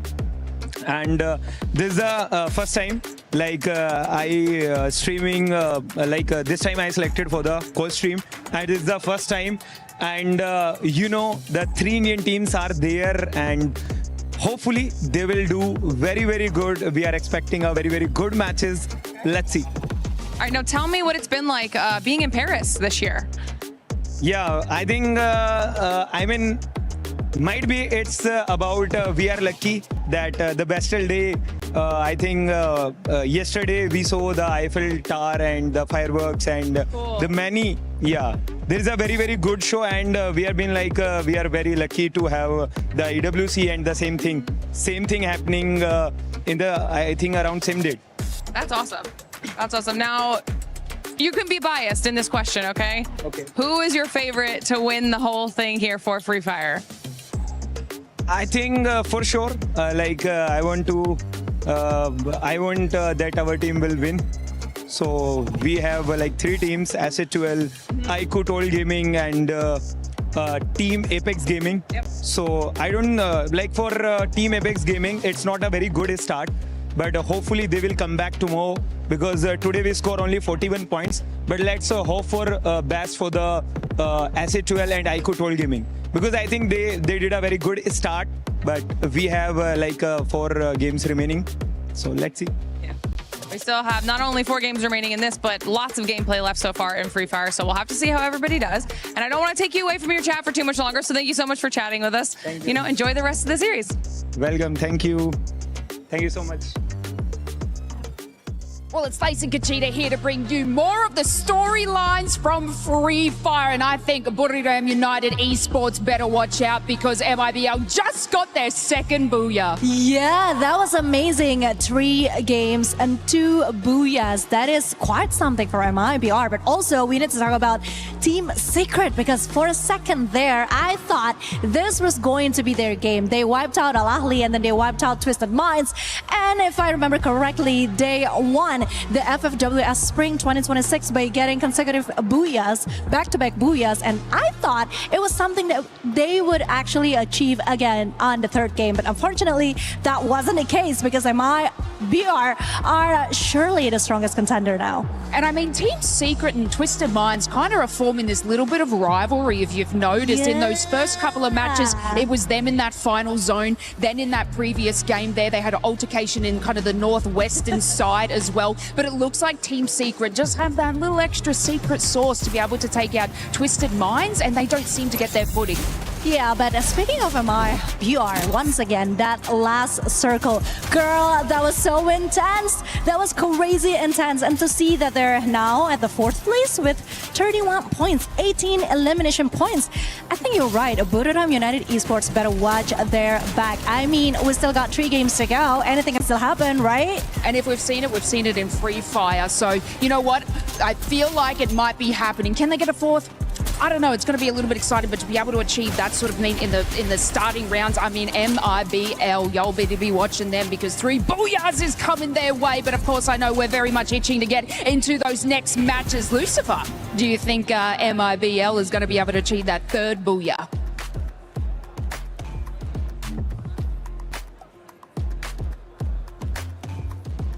Yes, there could be another opportunity here for MIBR. They've been looking really good. And the action that they brought in, they've put themselves on the top of the charts. A total of 62 points, 37 eliminations. And as you guys already pointed out on stage, that maybe Buriram might have to watch out.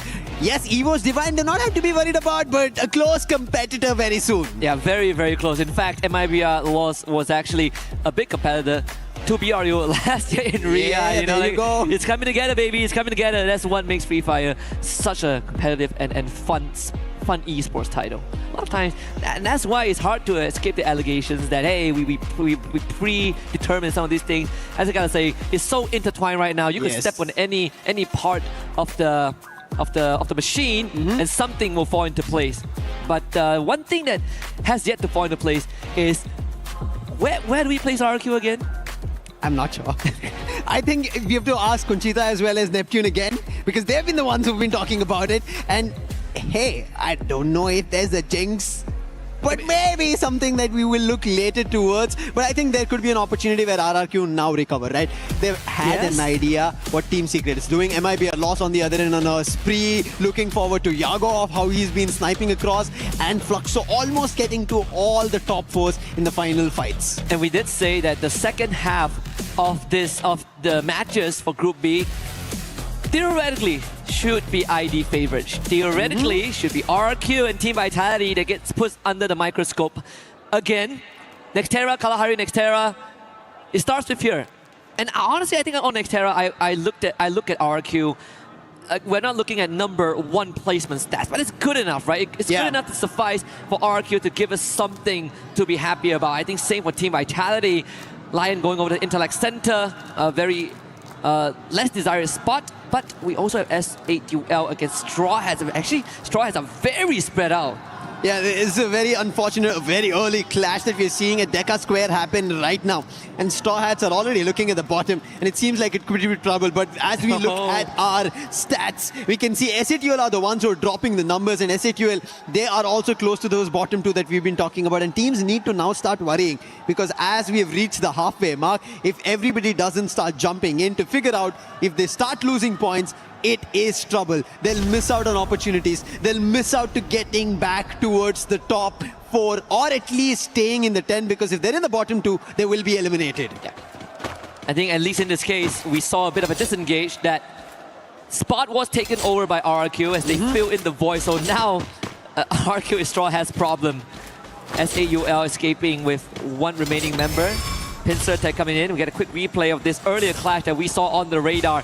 And unfortunately, S8UL just just hit the ground running slightly slower. Yeah. And the mini Uzi can make a lot of difference in this early game. And unfortunately, these 1v1s didn't really go in favor of S8UL. Straw Hats coming out on top with 3 points. 4 points, in fact. I think there was a better rebound between the players of Straw Hats and especially their abilities, their skills coming into play. But right now the action keeps striking. Straw Hats did not have enough time to get back their resources to go for the fight, and RRQ, they had enough time. They're picking up the players. They confirm 2 of them and get 2 eliminations. Nil is also stuck, Riptide Rhythm, and that is going to be his defenses blown open. And with that, that's going to be a 3rd elimination. And you were talking, we were mentioning, where do we place RRQ? This is where, always looking at eliminations, they somehow find it. Placement points is something that they have to add on to this aggression. I mean, they're the masterminds after all, right? Maybe they have some grand plan that we haven't figured out just yet. And for a good reason, because if we figure that out, we probably would know the results. Maybe India Multiverse RRQ. Yeah. Somewhere out there in the wild, they have it all planned out. But Team Secret is a team that started off slow, but the past 2 games have had great performances. Maybe not so great in Game 3. They did kind of fumble in the middle, but we also got to give props to the teams that took them down, right? MMBR loss was quite the force. Total Gaming as well, finishing 4th on that map. As I say, Total Gaming, Mafia shows up on the feed, taking out Bunny. Fluxo also in that altercation, as Diamond gets gunned down as well.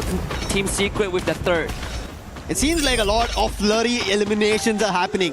Vitality also picking up on Fluxo, MT7 out of the play, but instantly Vatsin gets the player revived. So it's just back and forth for the time being, and the player who just got revived just got picked mid-air. So Fluxo have another effort to add on to go to the vending machine. But Mafia, the man who picked up the elimination, spots another opponent right in front of him. Riptide Rhythm being used, but Extra, he's better because he had the max 7 and his teammate as a backup.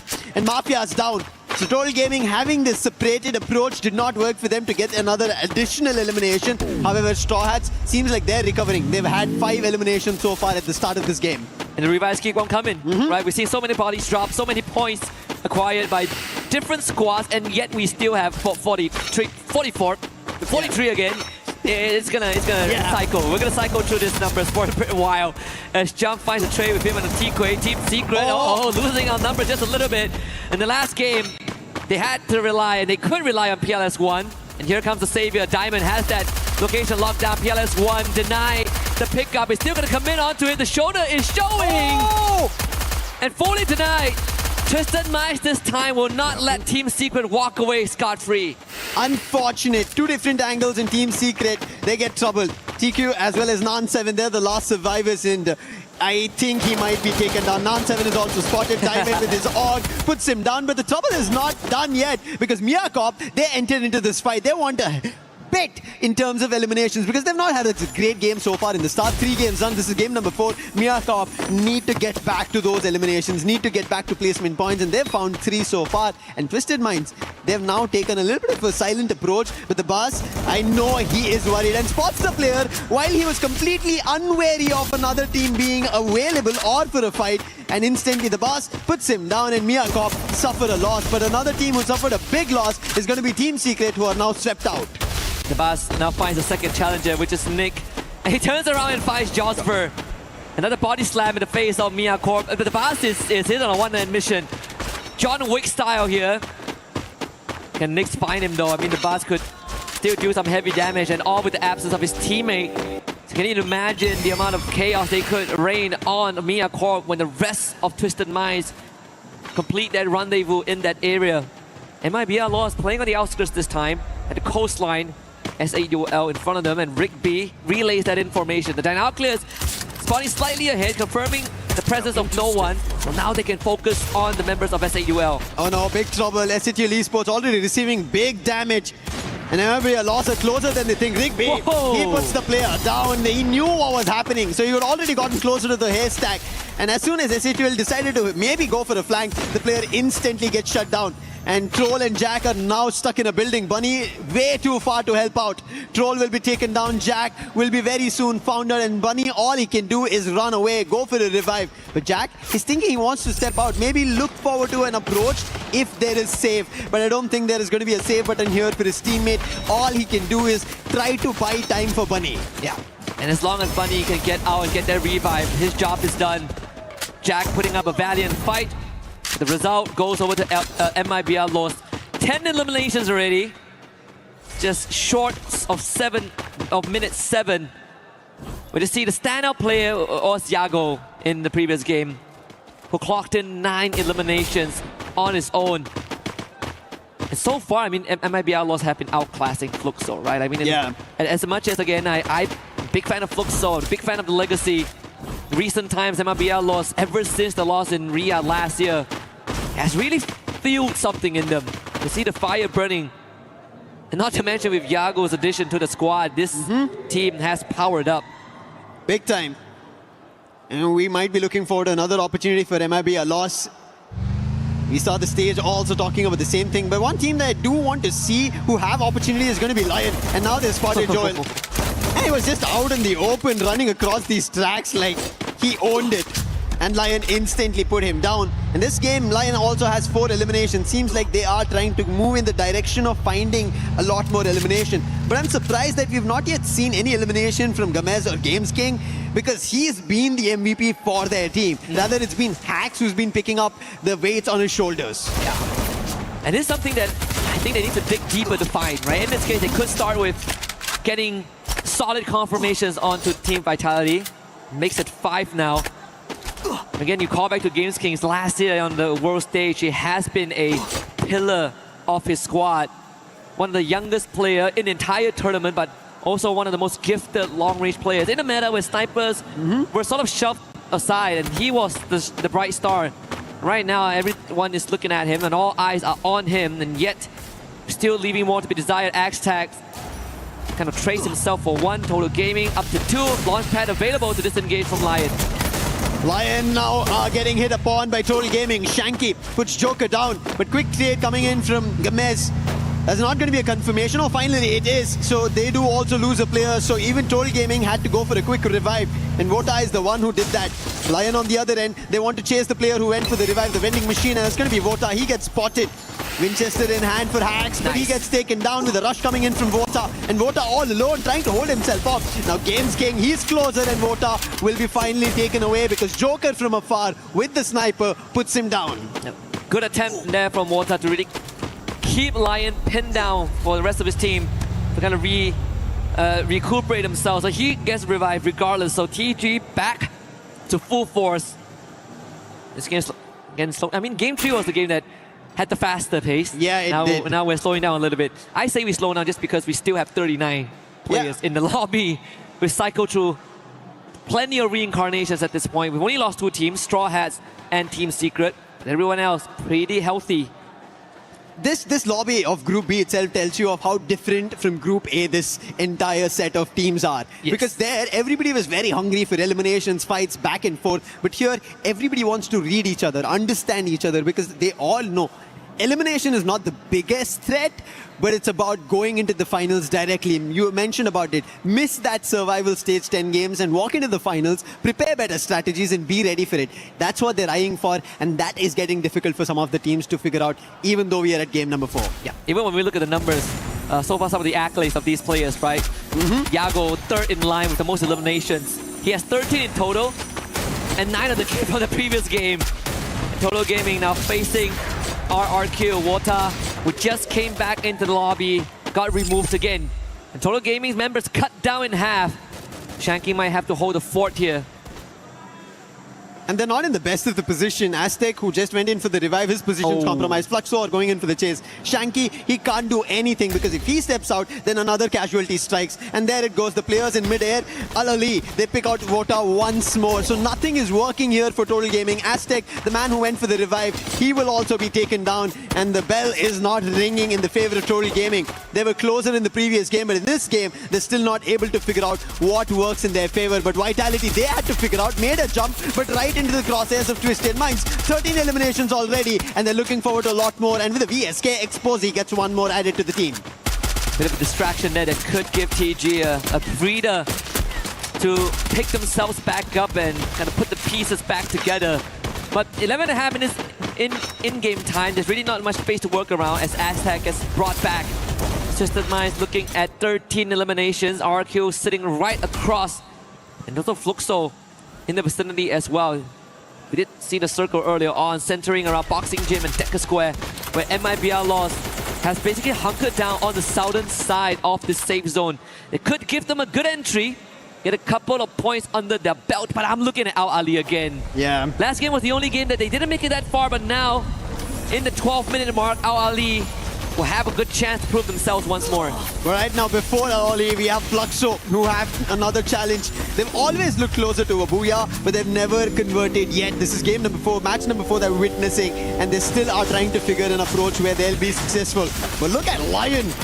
They knew that the flight with Fluxo will not work out in their favor. They wanted to rather be in the circle, quickly take the vehicle. Whether it gets destroyed or not doesn't matter at this point. Get to a compound, call it a safe haven so that you can fight out here on Nextera, because as we still see 12 minutes of the game, it's about to be 13. The circle's now slowly about to close in the next 30 seconds, and every team is going to be forced to fight out, and it's getting closer to Deca Square, and if the fight goes to Deca Square, it's just open lands. Yeah, I mean, that's a gate crash if I ever seen one, but Lion keeps themselves safely tucked in a compound that will keep them afloat for just a while.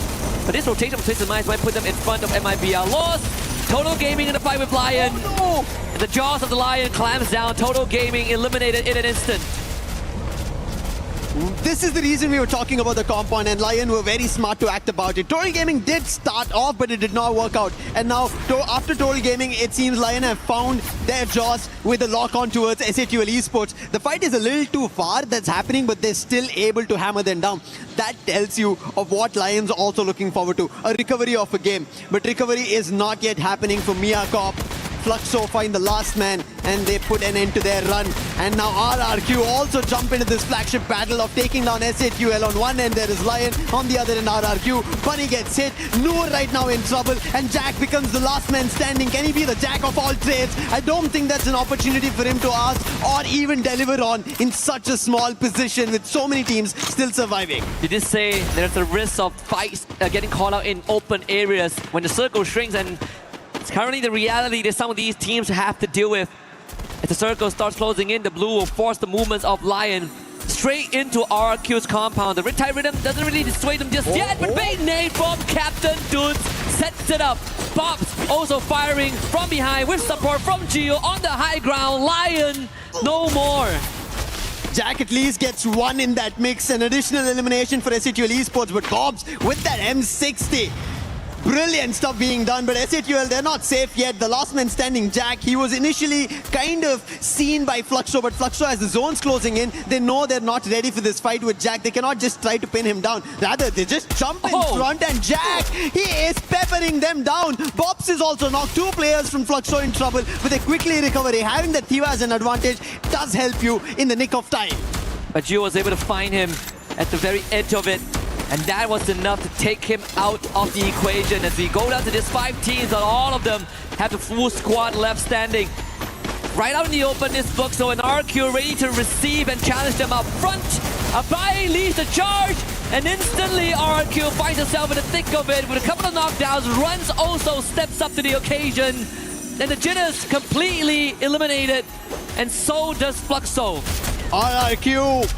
We were mentioning about them, talking about them, and now they place themselves in the top 3.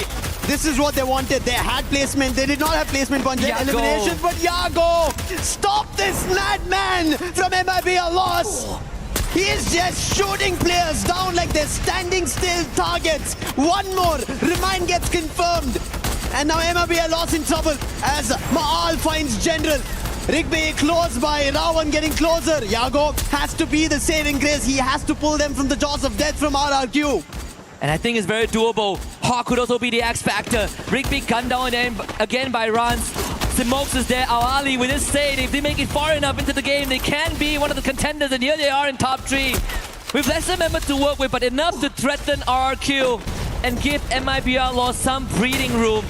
This seems to be the reality right now. Those blue walls need to be taken care of because they need line of sight and Hawk is making it incredibly difficult for RRQ to focus on the task at hand. So Rez gets sent in to eliminate Hawk from the equation, and now MIBR loss makes it closer to the compound, but Ma'au, great on his shot, and right on the money, focuses down General, and MIBR loss down to just 2. It's trouble. They tried to tread the line as fast as possible, use that distraction, but it still did not work out. There was only one knock, and Abe and Rans are in front of the game. They're already super aggressive. Ravan has already received damage. What magic can Yago do? He's out in the open. This time his sniper doesn't sing of any songs to look forward to elimination. It's going to be RRQ, Rans and Duts finding the very first booyah for Indonesia. And the captain holds the hands of the young blood and leads him to the first booyah on the world stage. And that is the exact motivation that you need for RRQ. And unfortunately, for Ali, another heartbreaking loss in the final circle. And it's starting to show something that needs to be kept in check, because we've seen them in the top 4. We've seen them at the podium, at least for the round itself. But it's about closing it out the game. We've seen the exact same performance from Dragons Esports last year. When it's not about the rotation, they're pretty smart about it, but it was about how you take those fights, and in this case, they are outgunned by their adversaries again. As you can see, it seems like the plan over there in the last fight did not go in that direction. It could have been something else. They did not have to, or they did not intend to take the fight with RRQ. I think that's where everything messed up, and that is the reason we see the player a little bit heated up. That is not what we wanted to do. RRQ were already busy with MIBR loss. We had to just time it perfectly, and if Al Ali did it, they could have another opportunity for their own booyah. But RRQ, we have to give kudos to them as well of how well they held themselves when the fight instantly turned from MIBR loss to somebody they did not even think that was so close by, and they held themselves. And instantly on one end, how Fluxo, their fans have been roaring for so long. Now instantly it turns around to RRQ fans, and they're happy. Yeah, I mean, again, you said that you have to stop Yago, and Yago was stopped in a different way, right? By eliminating everyone around him. But again, when MIBR took the opportunity of a distracted RRQ to make that rotation, RRQ, they understood the urgency, right? They took care of Al Ali as fast as possible and made sure that they still have eyes on the rotation of MIBR loss, and that gave them more than enough resources and intel to get this booyah. Now, with Al Ali already performing in such caliber, right? This is not a game they have to be upset about. Yes, emotions are high because everybody understands that every game is going to be crucial. Even Seven was mentioning, right?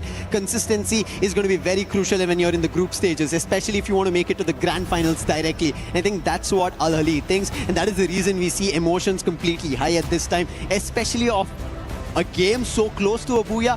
Nobody wants to miss or mess it up, and I think it does happen. That's what RRQ, for example, the first 3 games we barely saw them. 13 eliminations with the only explanation of RRQ being in the overall ranking. But now the booyah tells that there is chances of making a comeback. You have to just reset. Yeah, I think at the end of the day is how you kind of finish the run, right? There's still chances left, and speaking of chances, we're going to give this team some room to take a breather and readjust themselves for the upcoming game. So don't go anywhere, stay with us, we've got more to come.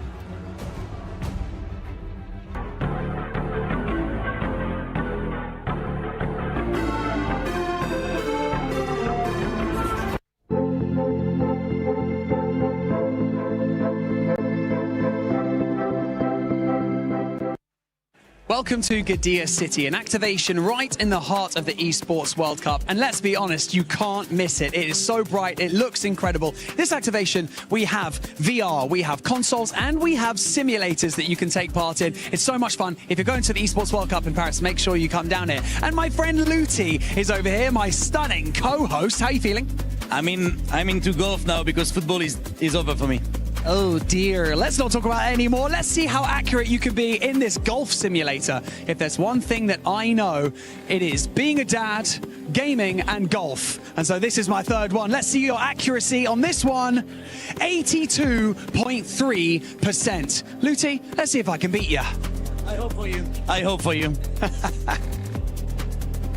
Okay, Bunny, basically now it's your turn. And in life you are doing 2 things.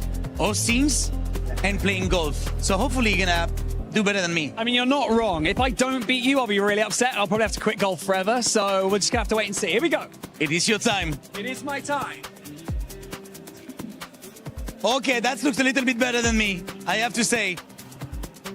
Yeah, the sword goes back in the sheath at 90%. Barney Banks absolutely bringing this one home. It's okay. You can focus more on golf. I'll focus more on football for now. But for now, Lauren and Lace, it's your time. I hate football. All right, Barney, you had to show off those golfing skills. But for everybody currently watching, don't forget to join the Esports Foundation Creator Program. Register on the EWC website. It's pretty straightforward. There's going to be a QR code at some point. Make sure you scan it. Join up, earn reward, score points, and we might end up interviewing you on the final day. And that sounds pretty sweet. So make sure you join it. There you go. There's the QR code. Go scan it right now. Because one team that has been able to step it up in a big way, especially this last match, RRQ.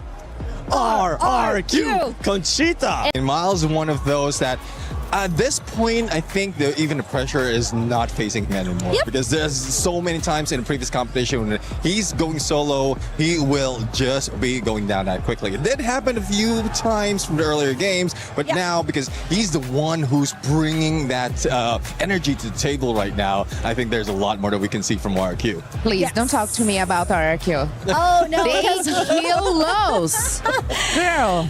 No, honestly, Carol, I was concerned because I really thought that it was going to be another booyah for MIBR. I was like, enough! It would have been the third one. Yes, Remember, the third at one. the I know, beginning right? of Group B, I asked, can anybody maybe mimic what Buriram? And we were saying it, honestly, in a joking manner. Because nobody expected to see what happened in Group A here in Group B.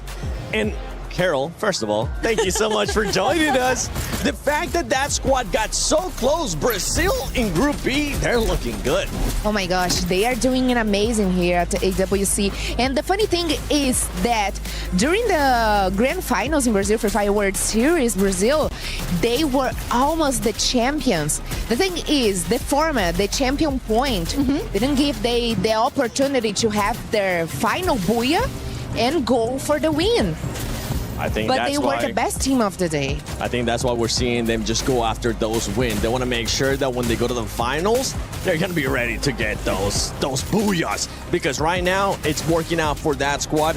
One squad, honestly, consistency. We were talking about it earlier, and we're seeing it once again here, not only with the step up of RQ, not only with the performance of Brazil, Ali. Oh, Neptune.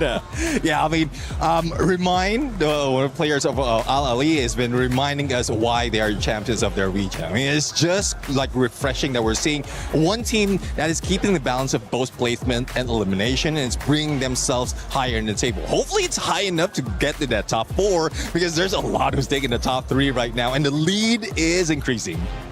Yeah, but one thing that I did realize post-match was that there was an obvious tension at the Al Ahly table. Maybe there was some sort of miscommunication. Maybe there was a couple of bad calls between the players. So that's something that they really got to watch out for because consistency, it has something to do, obviously, with chemistry. So we have still 2 games left today. And yeah, let's see how they handle the stress now. It happens, right? You don't want to see teammates starting to maybe not go the same path in the first day. To save that for the last day. Actually, don't even save that for the last day because then that will be finals.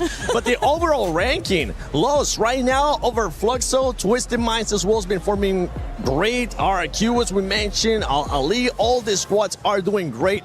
But talking about some tension out there, we got the Fluxo fans behind us, and I know that there's some tension between those 2 Brazilian squads. Definitely there is this competition between Fluxo and Los. It's like, how can I say, it's romance that never ends.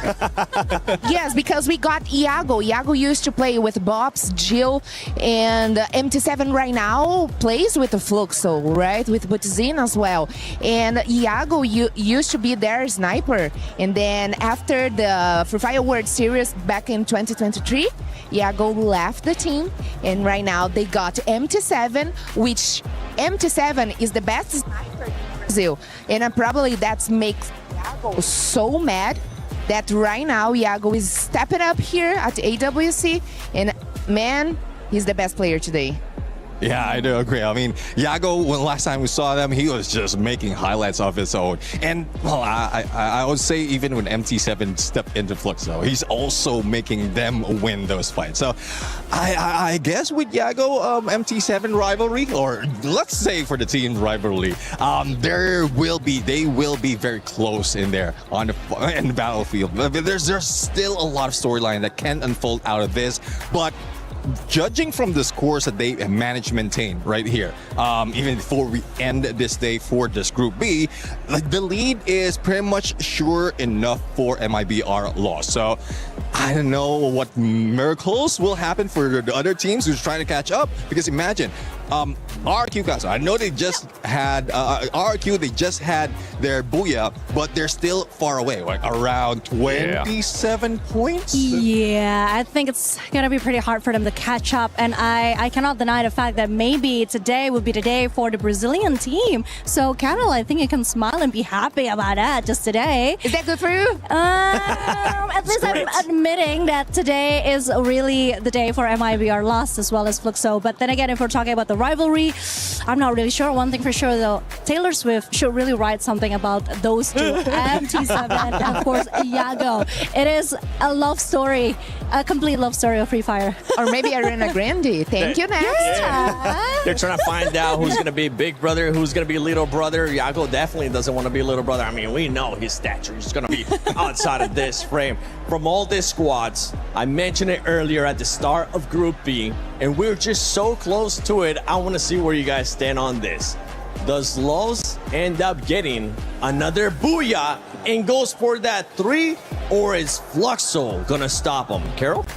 Man, I think Los is stronger today, so probably I would say they would go for definitely for the 30 Booyah. And one thing very specific about Fluxo is like they got this nickname in Brazil, the boogeyman of end game, because they only go for end game. What they are doing here today, going for eliminations, get more points for eliminations, that's not something they used to do in Brazil, because we like to say they do like skinny Booyahs. Oh. Because it's Booyahs with not a lot of eliminations, you know? So it's surprising to see Fluxo have this kind of performance here today, but definitely Los look stronger. Hey, I like that input. Now, quickly, Neptune, is it going to happen or is it not going to happen? I don't know, because so far for Fluxo, they did manage to get in the top 2 without any Booyah, but if they can steal it away from MIBR loss and equalize it like 2-2 before the final, by the end of this day, then there's a lot of things that can happen at this point. And Conchita, True. for you, I want a yes or no. Which one is it going to be? I think I'm just here for the vibe. I'm happy with either of them. I'm just here for the drums, the music, and of course, I would be happy to see any Brazilian team take this. Let's go. Well, let's see if it's going to happen. Husky, Lucifer, what do you guys think? Can Brazil, especially Los, can they get that 3rd win, 3rd Booyah, or no? Well, I personally think yes. Vamos, go all the way. You know what? Just screw the 3rd Booyah, get the 3rd and the 4th Booyah, right? Let's close it out. MIBR Los all the way. It's a day of celebration for Brazilian teams. Fluxo, MIBR Los, you name it. They are here to light up Group B. And now it is for every other team to prove that they are worthy of stepping up to the occasion and giving MIBR Los a worthy challenge. I think Husky's mantra in the entire day so far has been Vamos. He is just rooting for every Brazilian squad out there. But I think there's a mix that RRQ just brought in the previous game number 4. And that one reason tells me that there could be a change happening in this game of Kalahari. The open lands of the Sniper's Haven and Nest that they love to target on in Yago. He's already been doing great, and maybe he opens up at Maal. He's also finding his winning ways. Conchita and Neptune, they mentioned about it. So maybe RRQ, they get another Booyah back to back. I mean, we've highlighted Yago for the entirety of the Group B matches, right? Most damage dealt, most eliminations so far, 21 for him alone. And then they have Haone has 15, so 36 eliminations shared between 2 of them. Well, guess what? Yago is on the map again. But for now, to be Total Gaming against Lion. Fortunately, in the 1v3, Shanky stood no chance. So 3 points for Lion. Wait, what just happened? I mean, Al-Hali? Was it lost? I think it was lost. It had to be. Yeah, this is why, like, even they were mentioning on the desk, right, that, hey, that was a heated argument. There was something of a disagreement between the players, and this is what happens when emotions run high and you are not ready to kind of bring a reset. You instantly lose upon a good game that you are able to deliver. And now Al-Ali going out so early is a big surprise. Yeah. And I think on top of that is also, perhaps even when you get the reset, you get a very unfavorable drop, right? You get wiped out by a team like MIBL. That has got to hurt, so that's double the damage on the mental side. And this is the different part, the secondary part of competition at the highest level, right? We're not just looking at skill, we're looking at the mental aspect, the psych. How do you kind of recover from a loss? And I think, at least in this case for Al-Ali, they have plenty of time to talk about that. But on the other end, Lion, while they did push a loss towards Total Gaming, now there's the Indian counterpart of SAQL. And they put the player down quickly. That's going to be Bunny acting on hacks and instantly confirming as well. So Lion, who thought that this position is completely clear, now there's another challenge. There's still one player here at Santa Catarina who is not yet giving his position away. That's going to be Games King, Gamez King. Can he change the fact, or does he call reinforcements here for Lion and look forward to something big? But something big that's done is going to be from Team Vitality's Koja. 4 eliminations already, and I think while we were talking about RRQ, while we've been talking about MIBR loss, I think Vitality need their end of a bargain chip where they can coin it and call themselves a one booyah game, at least for today. Yeah, I agree. I mean, they actually got off to a decent start, right? They took out 3 members of MIBR loss, who just got brought back, so that they did slow down one of the front runners of this lobby. But they themselves now on the receiving end of a couple of lead, courtesy of their own comrades from Indonesia, RRQ. And runs a newfound confidence from the previous game, right? Like, just able to lead him in the battle and kind of just reinforce the fact that he is one of the best. This is kind of what we always need from some of these newer players and their first appearance on the big stage, right? Just the fearlessness. And that's what Rans has brought. We gotta check out here. We did say that MIBR loss basically decimated Al-Ali, and it didn't even look close. Yeah, we just dropped. We were about to shift from the flight path, and this is what happened. Hawk, he's still trying to hold it off, but there's too many players from MIBR loss, and now too many players even swarming Lion in this fight. They're trying their best, but they're unable to hold it off, and that's still a challenge coming in from SAQL. Yes, they've been dabbled a little bit of a damage, but they're able to hold themselves off. Hacks again will be confirmed. Jack picking off one more, and Joker, he is going to be the last player who also gets picked off. And SAQL Esports, off to a start that they needed to eliminate a whole squad. It finally happens for them here in Kalahari. On a map that usually has a slower tempo, we lose 2 teams 4 minutes in. Again, the volatility of this lobby continues to rear its head. A hit list put out. Vitality onto GU. Team Secret, we will revive for now, but they won't have time to kind of get the plans together with Twisted Smiles dropping by. And Diamond is on the hunt. A couple of Team Secret players nearby. Diamond might get sandwiched by Exposy on the low ground. And Huang Nam getting tagged as well. Nan7 dropping down to join with the rest of his team. Twisted Minds actually keeping quite the distance as they call down the storm. Whenever a fight between Twisted Minds as well as Team Secret happens, it doesn't go in anybody's direction. They end up having casualties, and eventually both of them get eliminated out of the lobby. So I am a little wary about this action. Twisted Minds are actually getting up, getting closer to Team Secret. The position is known, and especially for Team Secret, the trouble is they lose PLS1, and then there is a lot going wrong. But right now, PLS1 with the max 7 puts the bars down. He tried to make a jump and it doesn't work out, and now he changes his weapon to take players from afar, pushing the side of Twisted Minds back, and Diamond had to go to the vending machine, revive his players, but he's completely surrounded. He cannot do anything. However, he puts PLS1 down, but before going down himself, he gets a whack to PLS1 as a confirmation. Yeah, greeted out a little bit. Would have been better to use that primary, but at the end of the day, still getting the job done, and at quite a hefty cost. Total Gaming, on the other hand, Shanky will need a bit of time to patch himself back up. We have Tro on the other side of the open field with him, S8UL having one of the better starts today. Same as TG, both with 5 eliminations. And in fact, with TG, they're a lot more spread out. Mafia taking some shots as well, but also doing some reconnaissance. Make sure that the rest of his team can follow him. There should be confirmation that Tro is nearby.